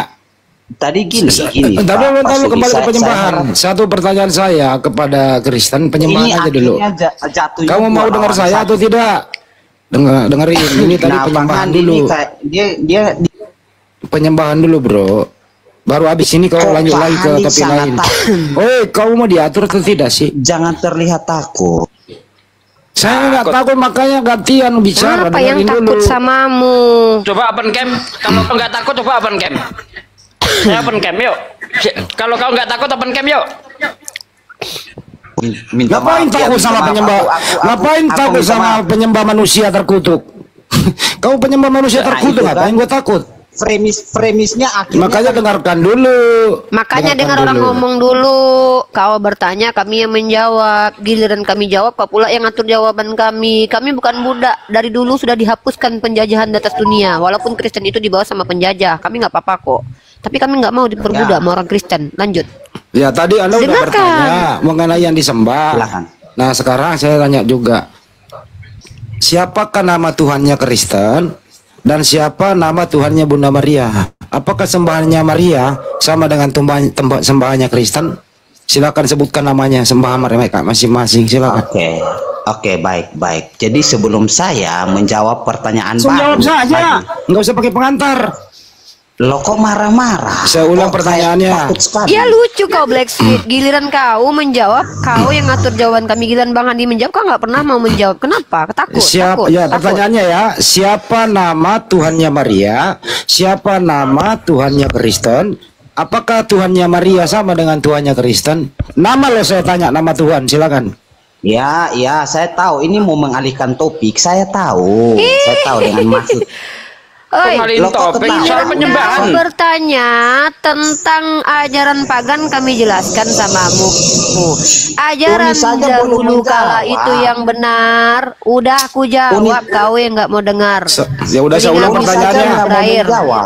Saya ulang pertanyaannya. Saya ulang pertanyaannya.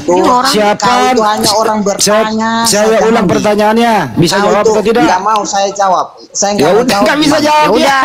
Tapi kamu bisa jawab. Takut dia.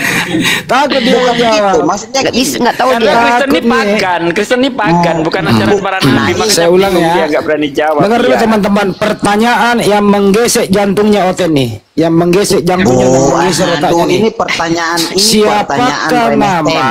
Dengerin. Siapakah nama Tuhannya Maria?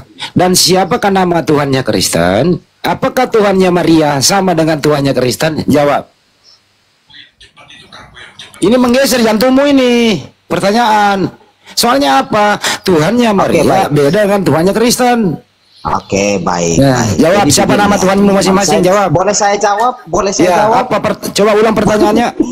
Saya ini mau belum jawab aja, kalian sudah kayak ya silakan jawab, coba. Kondusif, kayak saya ini mau lari. Iya cepat. Iya soalnya kau panjang kali, cepatlah, nggak sabar kami dengar jawabanmu. Iya tenang aja, Handi Celebes ini kayak orangnya nggak sabaran gitu loh. Banyak kali lo ceritamu, lo jawab aja lah. Banyak basa-basi kau. Tadi kau bertanya langsung saya jawab to the point. Nggak banyak alasan. Sekarang coba kau jawab to the point juga. Ustadz Suki masih putar-putar tadi. Suki masih putar apa? Saya ulang lagi. Nggak jelas loh. Saya ulang lagi. Siapakah nama Tuhannya Maria dan siapakah nama Tuhannya Kristen? Apakah Tuhannya Maria sama dengan Tuhannya Kristen? Jawab. Gak usah pakai pengantar. Langsung sebut nama dulu, nama Tuhan masing-masing. Siapa gimana bang? Siapa nama Tuhannya Maria? Satu-satu deh. Siapa nama Tuhannya Maria? Elohim. Elohim. Siapa nama Tuhannya Kristen?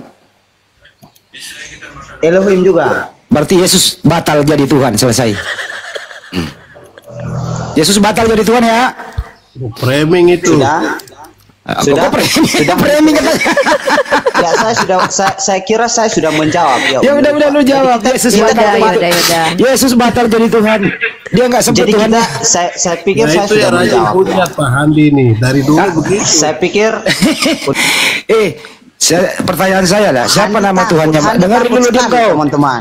Diam kau. Ini Bang Andi. Bang Andi. Iya. Kalau dia jawab Elohim, Elohim itu siapa? Musa Elohim loh. Hakim-hakim Elohim. Malaikat. Kelempar pada Sugi. Apa sih ini? Maksudnya gini. Kalau berdiskusi itu menggunakan. Dengan siapa nama Tuhannya Maria? Tadi lu jawab Elohim. Dengerin dulu bro. Siapa nama Tuhannya? Siapa nama? Dengerin dulu. Siapa nama Tuhannya Maria?